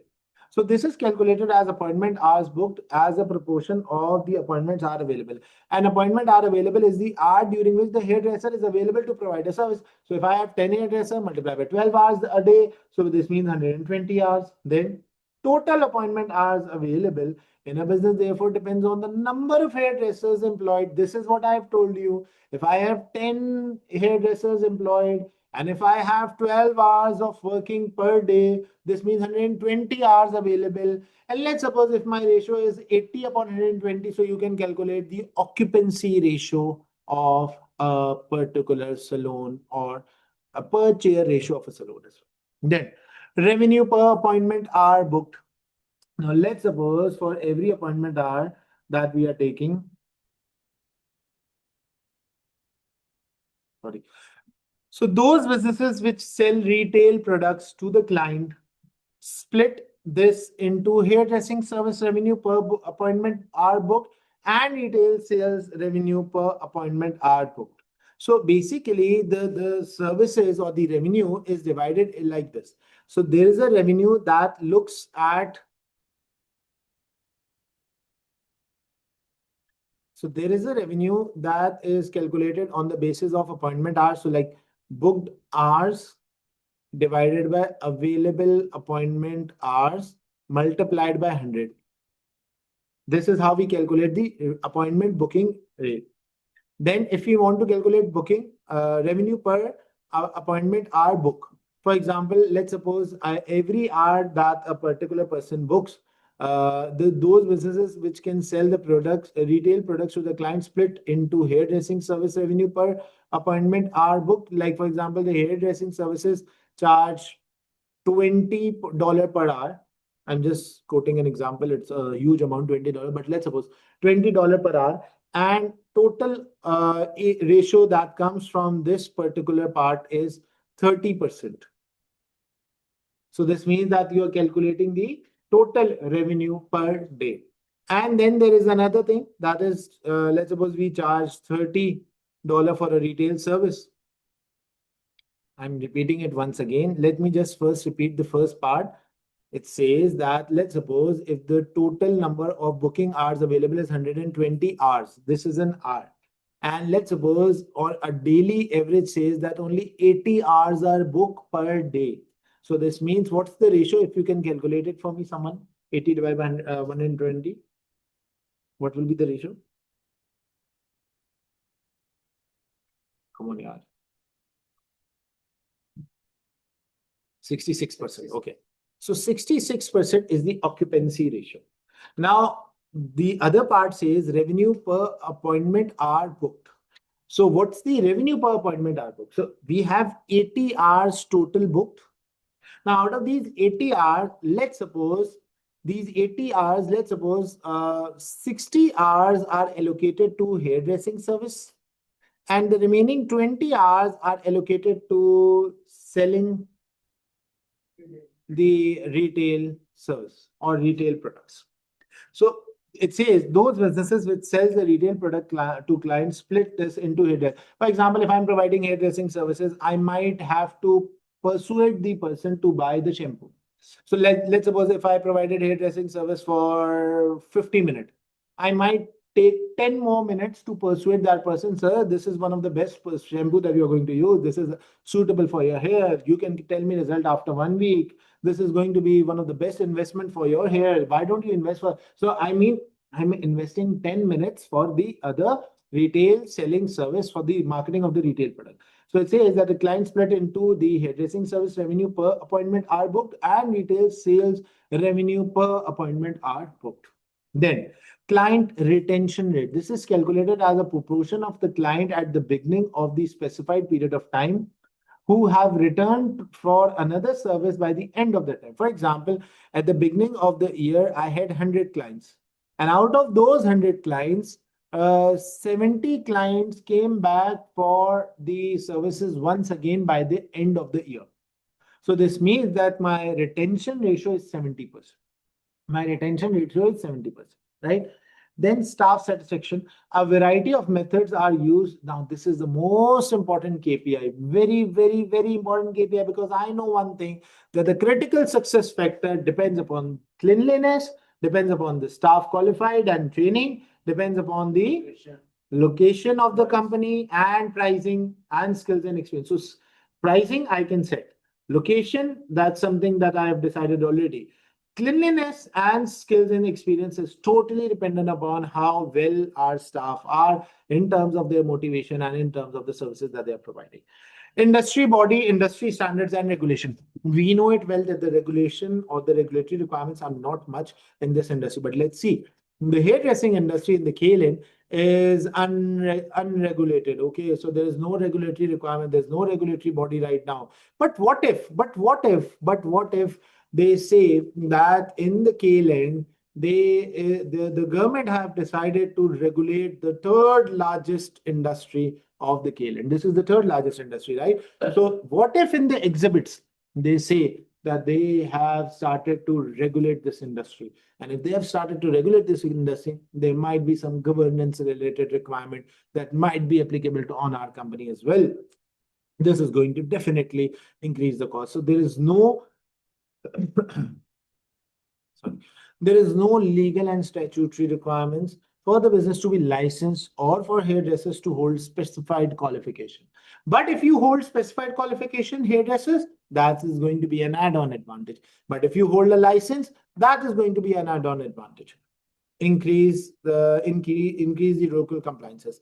Hairdressing businesses, like all other businesses in the KLN, must comply with the employment, health and safety, consumer protection, competition, and data protection legislation and obtain the necessary permits and license to operate from the local government. In addition, because many hair products contain chemicals which can cause allergic reaction when applied to some individuals, businesses are legally required to carry out an allergy test known as patch test. Businesses are legally, this patch test is also being done in our economy. It's not that official, but what do they do is when you go to a hairdresser, don't judge me that I use this hair color, but let's suppose when you go for a hairdressing service, I have seen people asking, okay, I want to color my hair. I want to start coloring my hair from now onwards. Can you help me out in identifying the allergy? So what do they do is they put a small patch on your skin on the right side or behind your ear. And then they tell you that wait for 1 or 2 days. If nothing happens, this is the best color that suits you. But if you get any, allergy or any sort of allergy that can be identified on your skin, then this means that we are going to change. So that's a patch test. This is how you do a patch test. What are the potential risks that can be there of not having a regulatory body? The potential risk is that nothing is regulated, means that the client might be getting bad services. The client might be getting more chemical-oriented services, and no environmental-related policies are there before certain types of hair products are first used on the client. Then The Hairdressing Standard Association. So there is an association, but the regulatory requirements are not very much.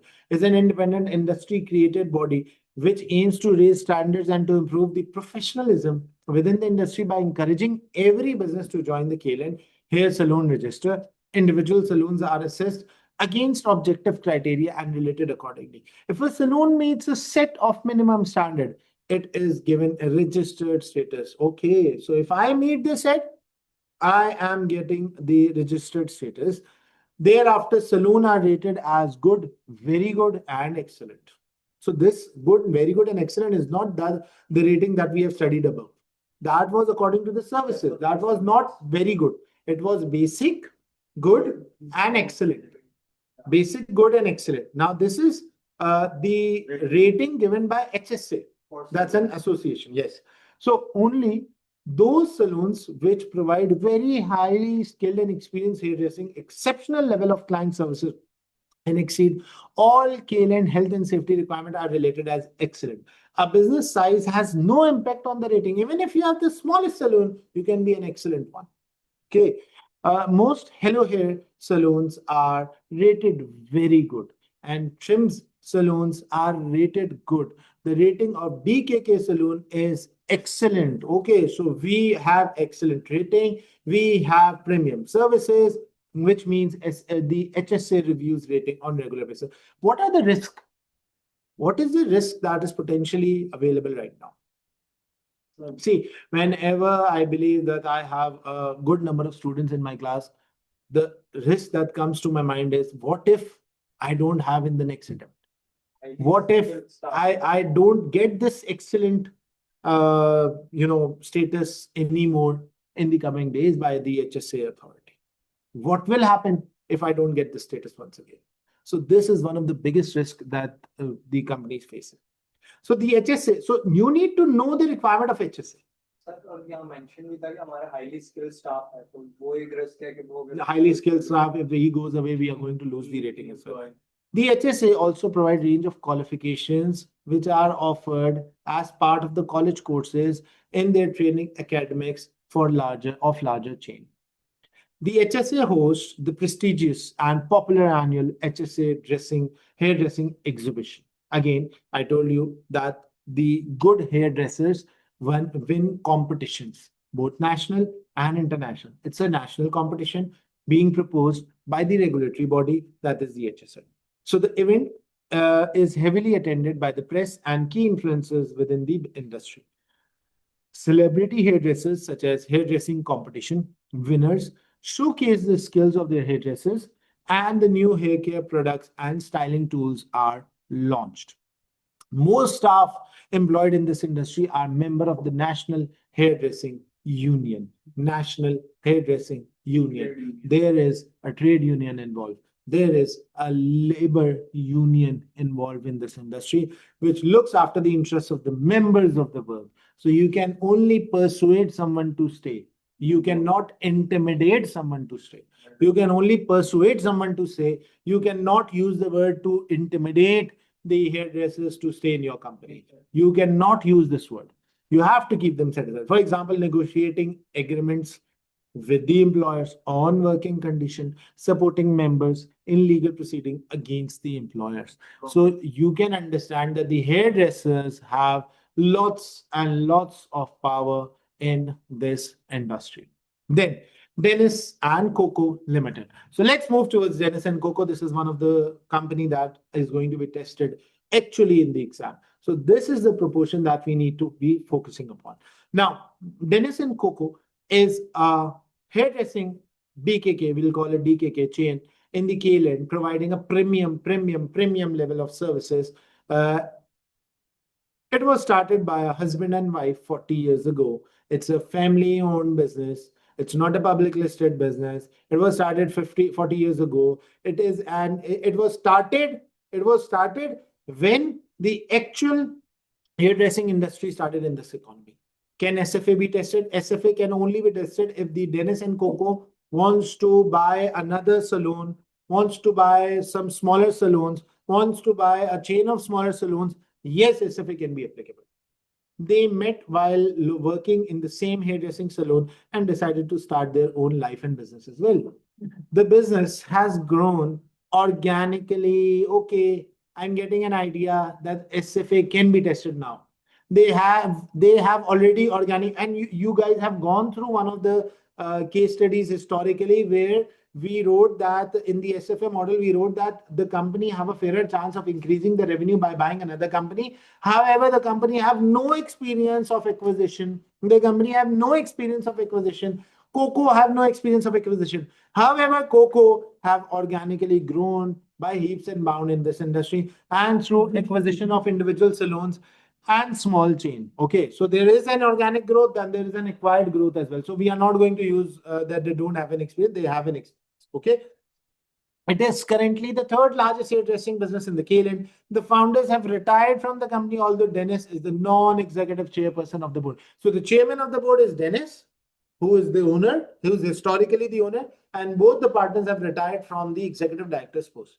At 31st March 20x6, the business had 50 saloons, 390 hairdressers, 155 assistants, and 60 receptionists, as well as 62 staff in the head office. 390 hairdressers.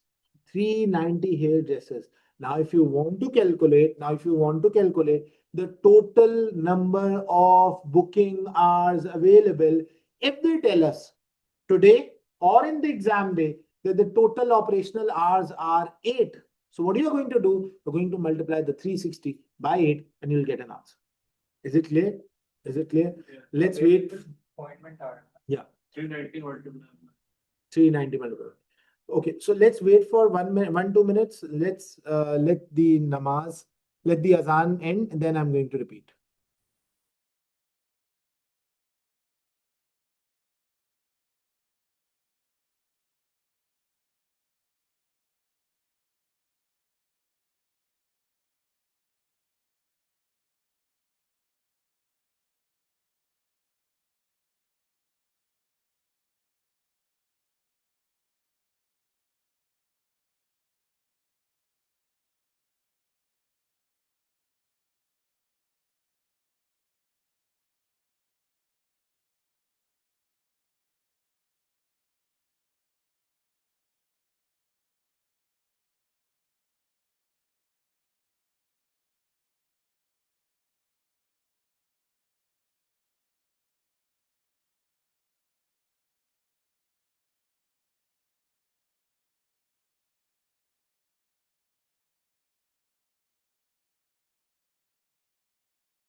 Okay, so basically we have 390 hairdressers.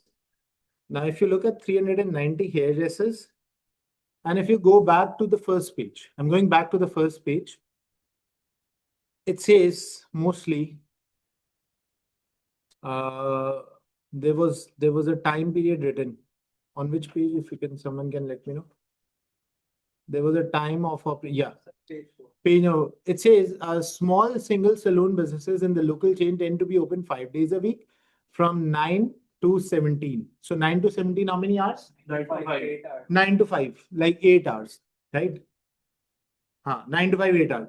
Regional and national chain often have larger saloons and more staff and may open for 6 days a week. So if let's suppose if I want to calculate it for one day, so 8 hours multiplied by 390 hairdressers. So you will get the total operational hour per hairdresser, right? So ownership and financing, whatever the answer is. Denis and Koko, remember, these 390 hairdressers are not working in a singular saloon. They are working in around 50 saloons. So we are going to divide it with 50 as well in order to get one saloon booking are available per saloon, right? Then Denis and Koko are majority shareholder of DKK. Definitely they are. The remaining shares are owned by the member of the family and several other private individuals. Okay. Although DKK is not listed in the Cayman Stock Exchange, governance arrangement are consistent with the good corporate. So now don't expect that there is no corporate governance applicable over here. Corporate governance, that is, although it is not applicable because there is no regulatory requirement, however, we are still applying the good corporate governance.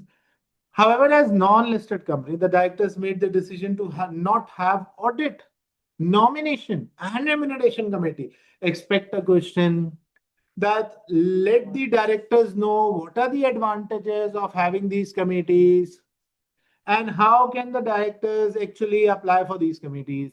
Expect this question in my mock exam as well. I'm telling you, how can I test you in the mock?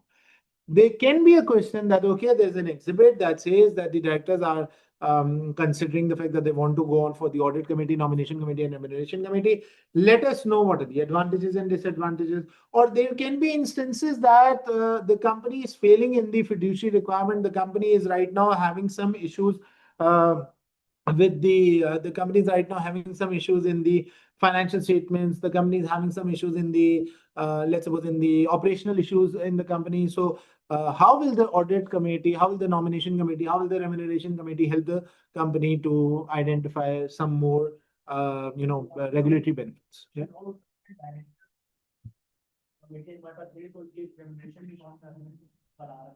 Sorry.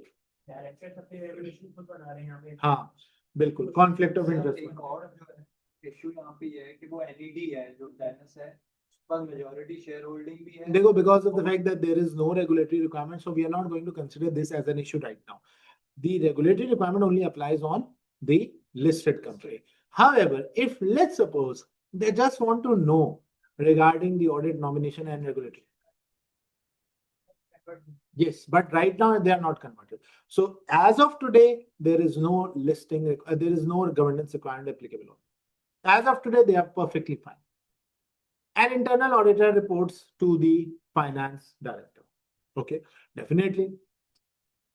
The internal auditor should report to the audit committee, but there is no audit committee, so he reports to the finance. Okay, then key stakeholders. So this is something important. Remember Menlo matrix model, but don't come to a conclusion that by Menlo matrix model, the shareholders are key players and other stuff. So we have to get more information on them. Shareholders, board of directors, staff, clients, suppliers, Hairdressing Standard Association. This has low interest and high power. Government, national and international, low interest and high power. Local community, low interest and high power. Or maybe low interest and low power. That depends upon the exhibit. If they give us the exhibit, then we are going to. But Menlo matrix model need to be revised. Menlo matrix model need to be revised. National Hairdressing Union, to which most staff belong. Most staff belong. Now, there's a non-executive chairperson who is Denis himself. Then there is the chief executive officer, creative director, finance director, operation director, marketing director, HRD director, creative director, finance director, operation director, marketing director, HRD director, creative director, finance director, operating director, marketing director, HRD director. I feel that there's something missing. IT director. IT director. No, no. Something that is important for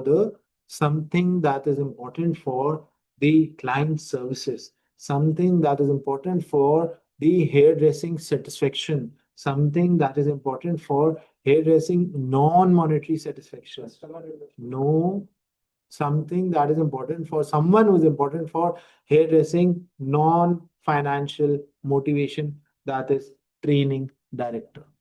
There is no training and development director. There can be an inclusion of training and development director. There can be an inclusion of training and development director.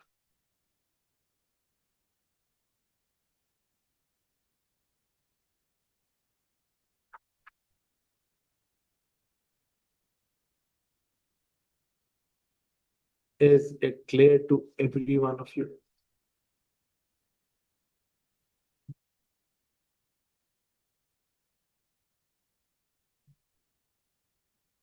Okay, moving forward, then DKK saloons are divided into 5 regions, each region having regional manager who reports to the operation director. Okay, so firstly, we have the regional manager. I'm making it over here. We have the regional manager. And there are 5 regional managers, 1, 2, 3, 4, and 5. So there are 5 regional managers, 1, 2, 3, 4, 5, and they report to the operational.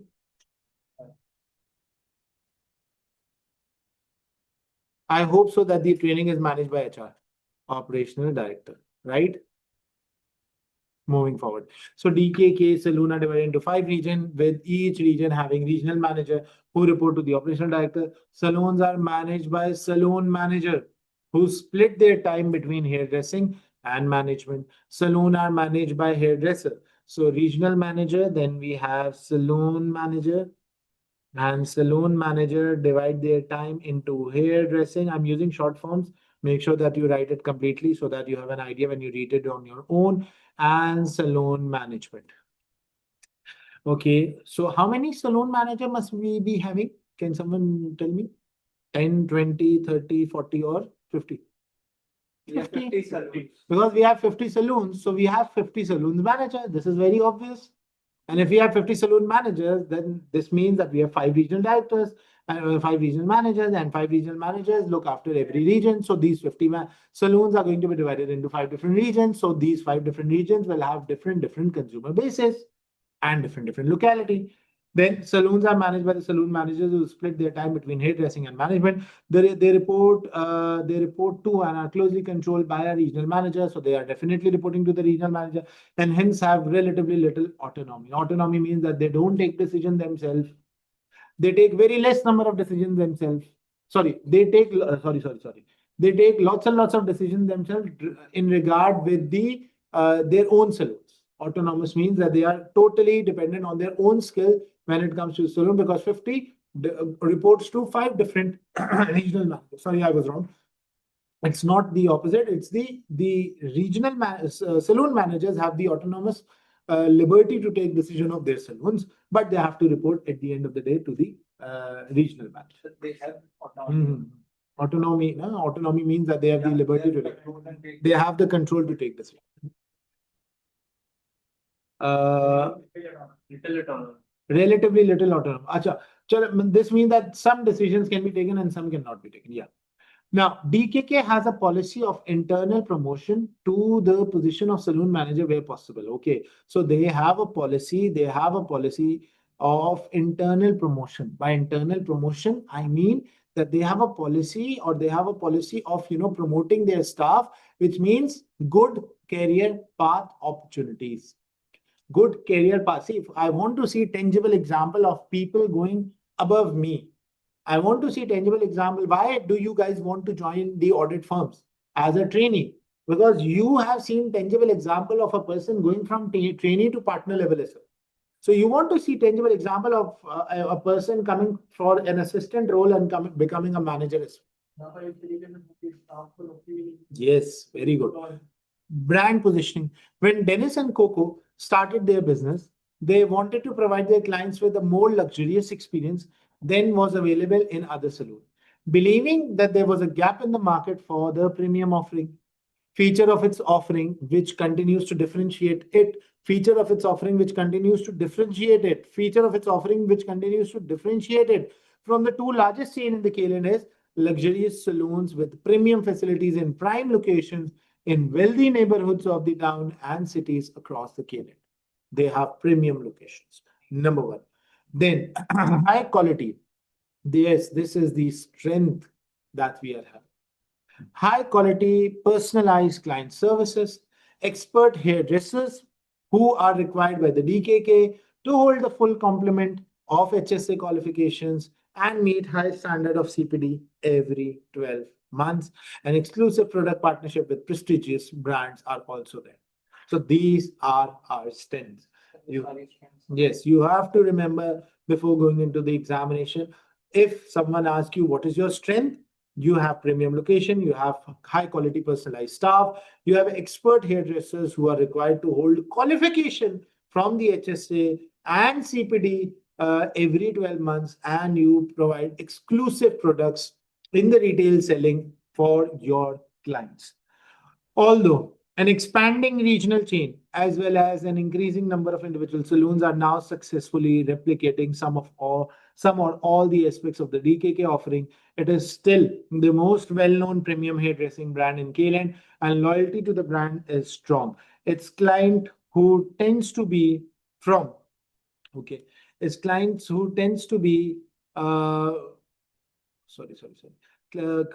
Its client who tends to be from the wealthiest demographics of the KLand population are willing and able to pay premium price for its services. Given this client base, DKK is more immune to downturns in the KLand economy than most hairdressing businesses. Why is he saying that DKK is more immune to downturns? Why? What does this line mean? They are charging more price. There will be an economic disruption. It says DKK is more immune to downturn. Immune means I'm safe from downturns. I'm safe from downturns. Why? Because my client are not dependent upon the economic conditions. My client are wealthy people. They are the people who have a huge amount of wealth. So we don't have price sensitive consumers. And if we don't have price sensitive consumer, even if the economy goes down a little bit, or if the economy goes down a lot, then also we are immune to the downturns in the industry. So this is something important. Now, inelastic demand, very good. DKK Saloon, you can use this word of inelastic demand. Huh? That's a very good word. DKK Saloon, okay. So we also operate 9 to 17, which means 8 hours. And Monday to Saturday, okay. So we are getting an idea, 6 days a week, 8 hours, and we have 500 and something hairdressers. 390 hairdressers, sorry. The included in DKK's premium client service are free of charge in-depth consultations, okay, offered to the new client in advance of their appointments, which is one reason why DKK Saloon is excellent grading from the HSA. These consultations give client the opportunity to chat with their hairdresser face to face about their hair, how they want it to look, and for the hairdressers to assess their hair type and provide personalized advice. Regular clients have shorter consultations at the start of their appointment. DKK does not accept walk-in appointments, which means that they have huge number of appointments, which means that DKK are not taking walking appointments at all. So if they are not taking walking appointment, it is good that DKK revolutionize the e-appointment services on the basis of the website or mobile application. No more paper appointments. As well as consultation and personalized advice. DKK services, including according to the marketing literature. According to the marketing literature means they might be providing the service or they might not be providing, or their services are in their services are in demand, or some of the services might not be in demand as well. Some of the services we might get one-off client, and some of the services we might get recurring clients as well. So this means haircut tailored to specific hair types and texture, customized coloring, perming and straightening with the greatest care, which means curls. Yes, 7 P's of marketing. I was about to say this. 7 P's of marketing can also be something tested. But remember, the 4 P's of marketing are for product and service. However, the remaining 3 P's of marketing, people, processes, physical evidences. All 3 P's apply over here. Physical evidence means that if someone is seeing my hair, he says how good you are looking in terms of your hairstyle. Whom did you go for the hairstyling? So this means physical evidences. So the यहाँ पे certification के form में भी use हो सकता है कि इनके जो वो हैं उनके पास क्या certificates yes, why not? सिर्फ 3 P's ही अगर And they have certificates because they are going for CPDs. They are going for qualifications. सिर्फ 3 P's लिखा अगर बिल्कुल लिख सकते हैं, depending upon the marks. Then specialized hair care products, top quality premium hair styling tool. All DKK saloons are able to offer full range of services as number of staff in each saloons, and their skill set is approximately the same. DKK has exclusivity contracts. Okay, good. You have exclusivity contract with 2 very large internationally recognized organizations which supply hairdressing businesses around the world. One contract is for the supply of hair care product and one is for styling tools. Exclusive means exclusive. No one else is going to be involved. Okay. Then these exclusivity rights means that only DKK can sell their items in KLM. The products are popular with the clients and DKK aim to obtain 6.2% of the total revenue from the retail sales. It achieved this KPI for 15 consecutive years. What does this mean? We have the right. Yes. We are bound, but exclusivity can come to an end once the contract expires, right? So we have to maintain that exclusivity. One contract is of the supply of the hair care product and one is for styling tool. These exclusivity right means that only DKK can sell these items in the KLN.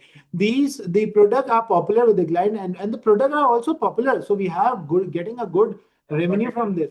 With client and DKK aims to obtain 6.2% of the total revenue from the retail sales, which means that historically the industry has a norm of obtaining 95% revenue from hairdressing, right? Yeah. We are now aiming to get 6.2% revenue from only selling these exclusive products.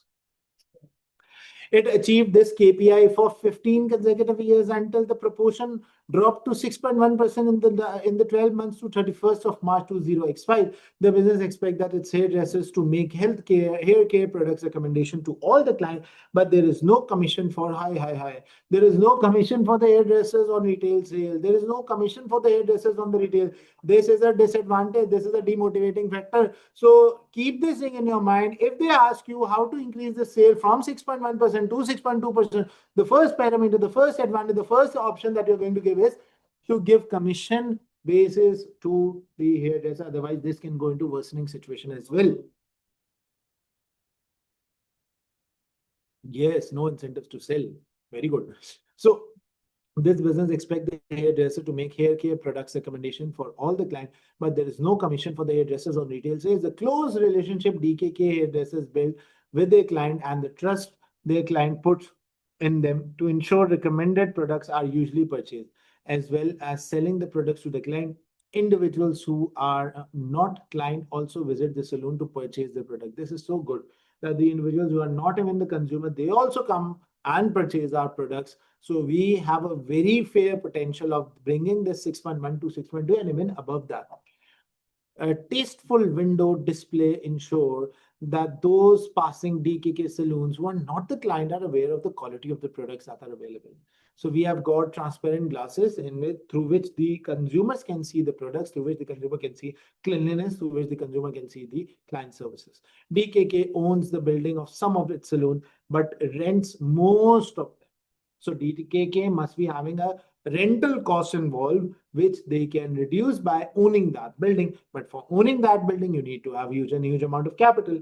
So the saloons are a key component of the overall premium services offering. And the size, layout.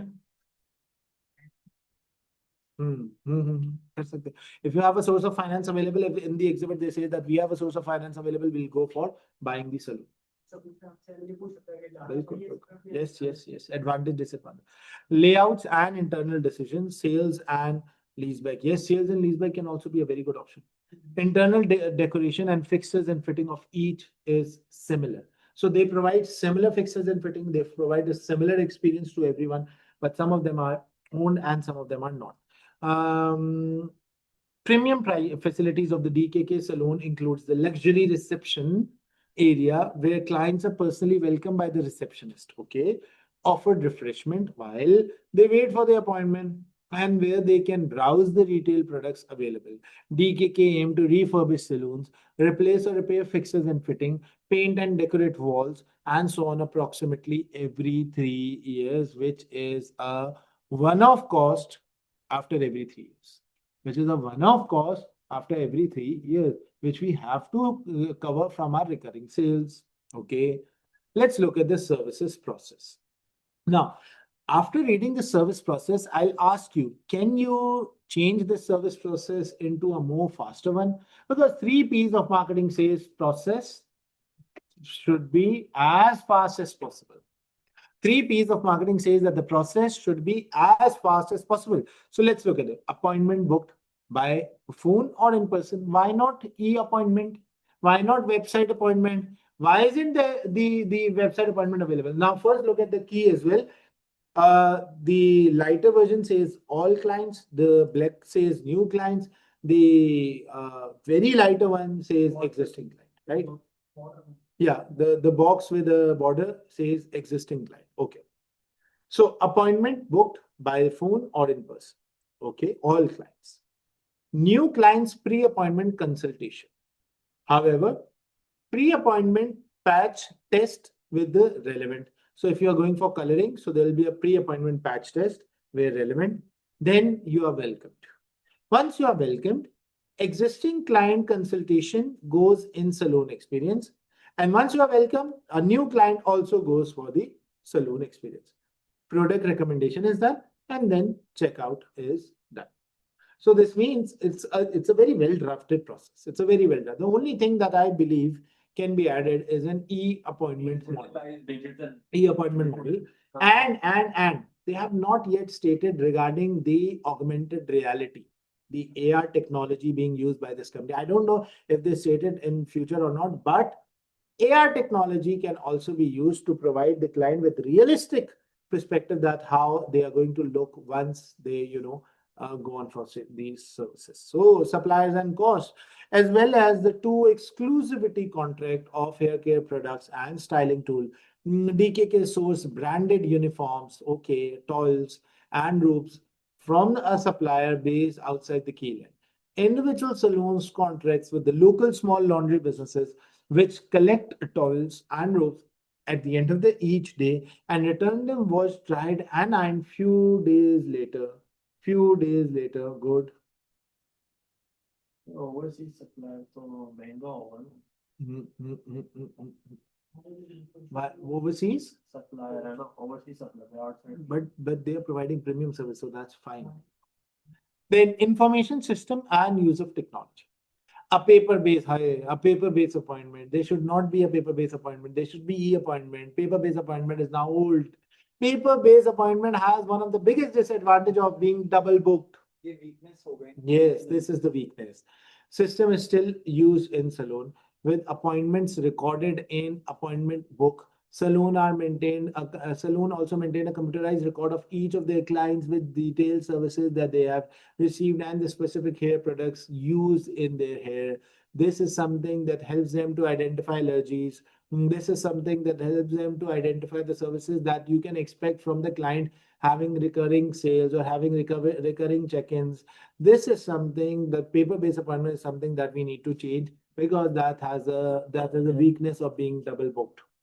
Saloon maintain manual records. This is also not good. There should be a software. There should be a software. There should be a, wouldn't the client history be a big data? Yes, it is a big data. It is a big data. So saloon maintain manual records for inventory. There should be a software to manage the inventory, to reduce the holding time, to reduce the ordering time, to reduce the reordering cost of retail products, and email head office with the inventory needed. So, oh, inventory needed is being emailed to the head office. So this means that there is a centralized inventory system prevailing over here. There is no decentralized inventory system. There is a centralized inventory system. And that's okay. Why? Because, these are just the retail products. So this can be sold with the centralized. Sir वहाँ mention भी था कि autonomy जो है वो कम है तो उससे connect Head offices places retail products order with suppliers as well as orders for the branded uniform, toys and ropes. So head office is basically looking after the products.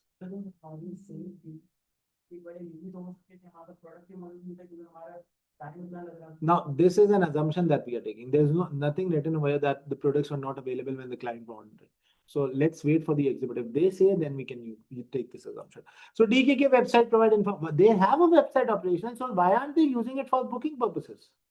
So DKK website provides information about the company. It's ethos. What does mean? Ethos is a word that is driven by ethics. Ethics is actually driven by word ethos.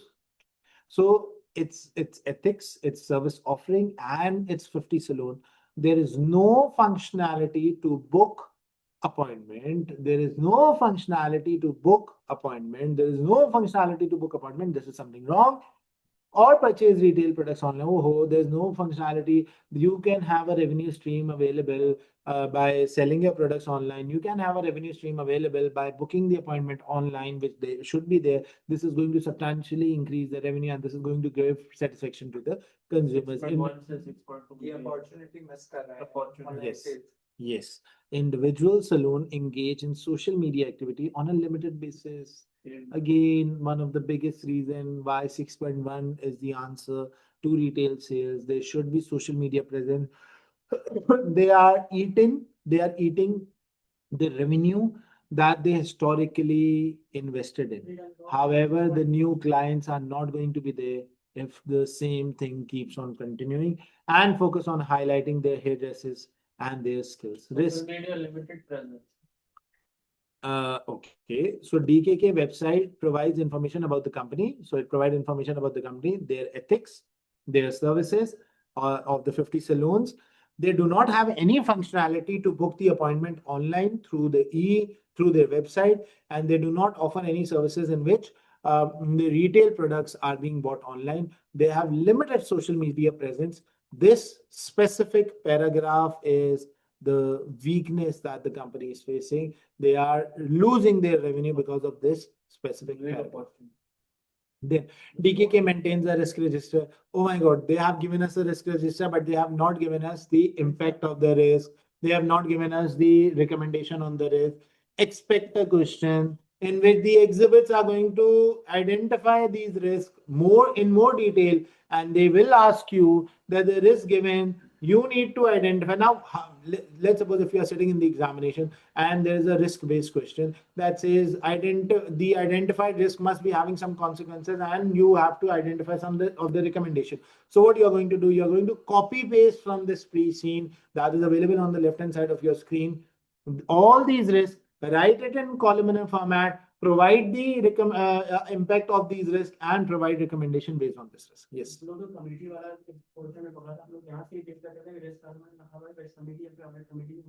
That's risk related to governance. These are the risks that relates to the operational side. So these are more relevant. If let's suppose they ask about the governance, then you can put that as well. So DKK maintains the risk register. The key risk on the risk register are currently they have not identified the impact of the. They have decided in their mind that they are not going to identify the impact and the recommendation. So you have to identify and expect this question. I'm 99% sure that they are going to give this question. I mean, it's an educated guess again. It's not something that is 110%, but I'm getting an idea that they are going to ask such question. So impact and recommendation, make a columnar format. If there are 8 risks, expect a question of around 20 marks, maybe 22 marks. Yes. So competition from existing and new business. How can this have an impact on the company? Can someone tell me? If we Reduce sales. Competition means reduce sales, and recommendation, increase the work on this paragraph. This is going to reduce the impact of this risk, right? more Work social on this media paragraph. presence, more The survival we Lack of suitably skilled and experienced staff. Hire the staff, train them, CPD, bring them to the managerial levels. Provide them non-financial benefit. Provide them financial benefit. Damage to reputation, for example, the health and safety incidents. Identify the numbers of health and safety incidents. Take a list of all those hire a health and safety manager who should be responsible for these health and safety risks. Then energy and water price volatile. Find out alternative ways, alternative solution to reduce the energy consumption, like solar energy. more sustainable options. More sustainable option like wet toil. Wet toil, remember the wet toil is the alternative for the water, right? For example, if I want to wash my face, I can wash it with the help of water, and I can wash it with the help of a wet toil as well. Then sustainability concerns of client. More green consumers are there, so recyclable products. Then availability and price of the products supplied under the exclusivity contract. Make them available on the website. Make them available on the website. Limited use of social media. Try influencers to be part of your campaign. Try social media marketing. Identify the data that you have available and replicate that data in form of marketing in the social media presence. We should have one proper person who's Allocated person. They can be a social media director. They can be a social media manager also being hired. the join online communities to make presence social media. Very good. Third is sustainability concern. Sustainability concerns of the client, recycling. Okay, so let's move forward. Yes, we can say IT director. This is something that I've already said in the start of the session, that there is an IT director who we can add on as well. Or the social media marketing director as well, creative director as well. That lack of skill में वो वाले director होना चाहिए. Health and Training training and development director. Okay, so DKK website. Let's move forward quickly. Mission. Now, this is a website extract to provide our clients with the indulgent and luxurious hairdressing experience while creating for them a hairstyle and individual and stunning as they are. Look at the vision, mission. It's a very beautiful mission. Vision. The Denis and Koko brand evokes the best, the very best in hairdressing. Acha, do you remember whenever I used to take my class, I used to say every pre-scene is going to have some mission, vision, and values. Yeah. And what you need to do in the first instance, when you're sitting in your examination, the first thing that you need to do, you need to copy all this vision, mission, and values. You need to keep them in your mind. You cannot go contrary to the vision, mission. Like, for example, see, now I cannot suggest them after reading this, although I suggested you at the start of this session. I cannot suggest them that they offer basic services. I cannot suggest them that they offer basic. Why, sir? Because it is written that our mission is to provide luxurious hairdressing services. If I want to enter into basic services, I need to change this mission. Then the Denis and Koko brand evoke the best in hairdressing. You need to clarify what best means. Best means no compromise on product or services. And then values, commitment, they have given us tremendous amount of information on this. Normally, in every pre-scene, we get 1 or 2 lines on mission and vision. This is the first pre-scene that I'm saying that they have given us with all their details. So this is something that is important. We surpasses expectation every time. So you know, how do we get to know this? That we surpasses expectation every time? By having client reviews. By having see, after completion of this entire session, I'm going to ask you guys to make a video for me, to make a review feedback from me, to make a feedback for, you know, for our future students as well. And many of you say that, okay, we are willing to make. So, you know, this thing is going to be helpful for us. Then vision, integrity. We are honest and transparent with our client, honest in terms of showing them the amount that we are going to charge on their website. You know, that is something transparency. That is something that is needed by the client, our client, and with each other. What ingredients are used in our product, we are also going to be transparent with them. Ethics can be tested. Yes, it can be tested. Then citizenship. We care about the community, recycling, recyclable materials in which we live and work. Happiness. We aim to make our client and each other happy by providing them sustainability. We are intent on protecting the natural environment. Again, green consumers, green customer. Remember, sustainability should be the word on your mouth when you are going for your examination. CSR, sustainability, these are the two important things that you need to keep in your mind when you are writing your answer. Your answer should have garnishing. Your answer should have garnishing of sustainability and CSR. Your answer should include some words like sustainability and CSR. Let's move towards the last part of this piecing. Financial, non-financial information. Selected summary. DKK financial year end is 31st of March. Okay, from 2011 to 2015, the revenue have substantially increased. But if you look at 2014 and 15, so the revenue is not as substantial as the previous years. Is it clear?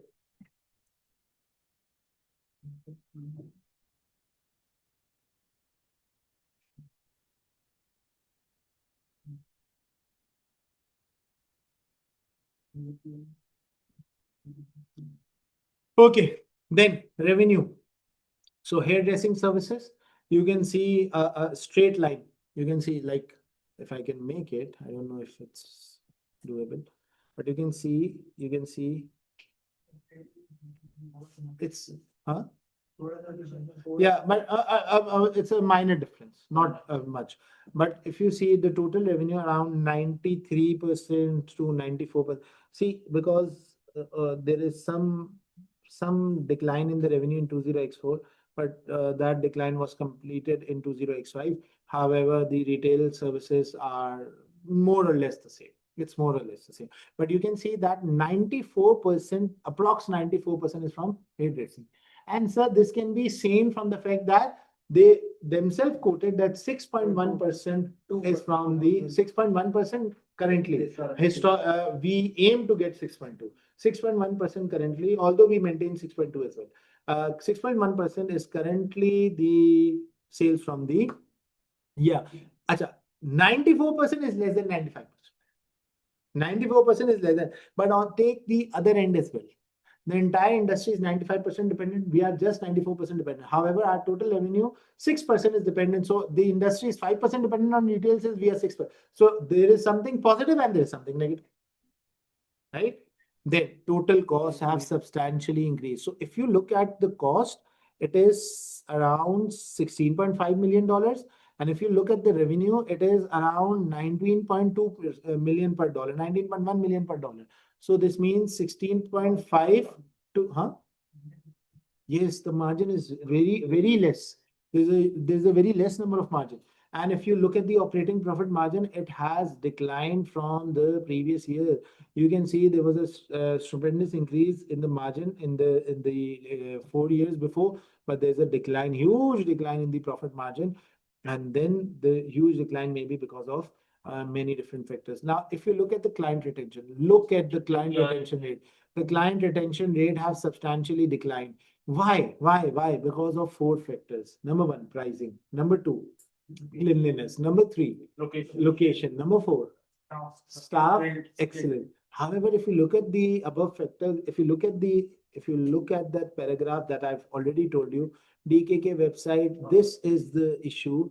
This is the major issue why the client satisfaction level or the client retention level is declining, and we have to work on this. Expect a question, how to increase the retention. So how to increase the retention? Use the critical success factor along with this paragraph to make an answer on this specific part.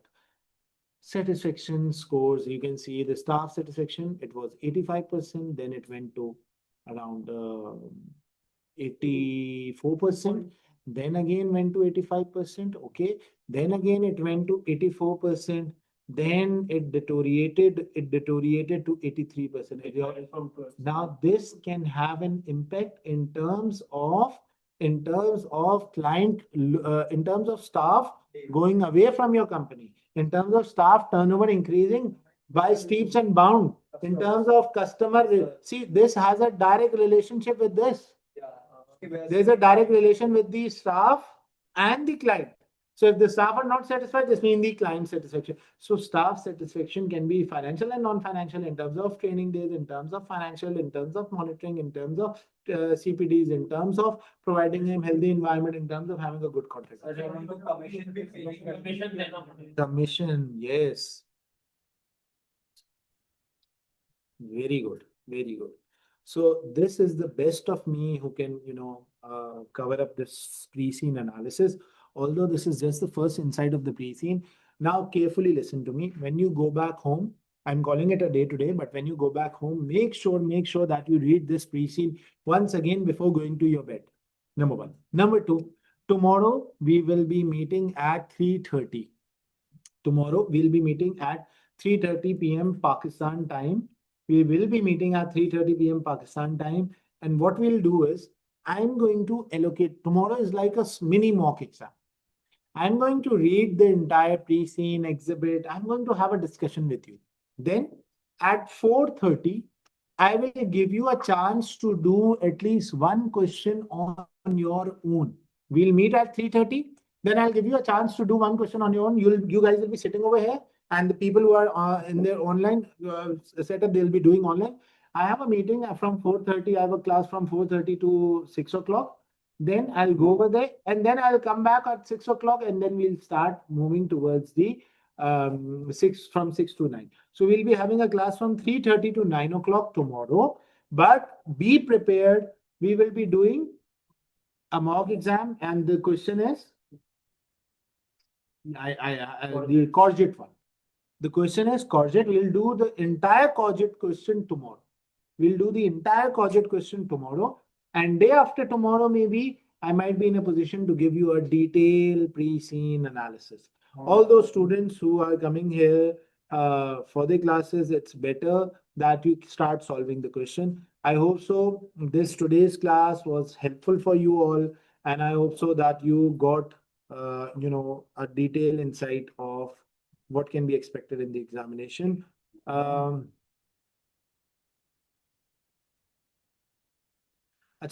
going to share every other thing with you once I make a detailed pre-scene analysis. So just give me time till the moment I do the pre-scene analysis, and then I'll let you know. All online student, was this class helpful for you? Is this something that you can identify for yourself? Sir. Okay.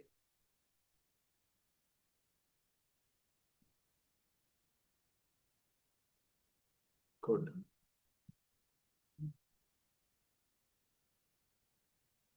I will share the list of topic. Don't worry about that. But first, let me have a detailed pre-scene analysis. Then only I can share the list of topic, guys. You just have to wait for a few minutes, few days. Okay. If someone who has already done Courgette, will it be beneficial? Yes, definitely. Why not? If you have time and if you want to invest that time, it's better that you take the class.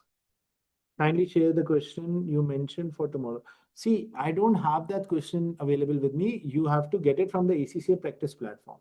It is available on the practice platform. I've already shared a list so that you can identify which question is written over there with which name. So Courgette question is already over there, right?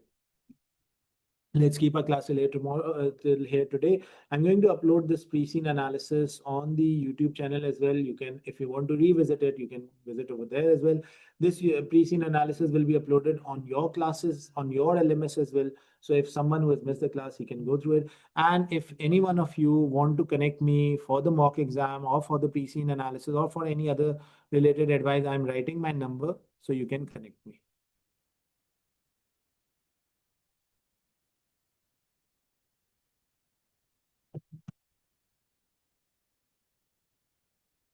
Right?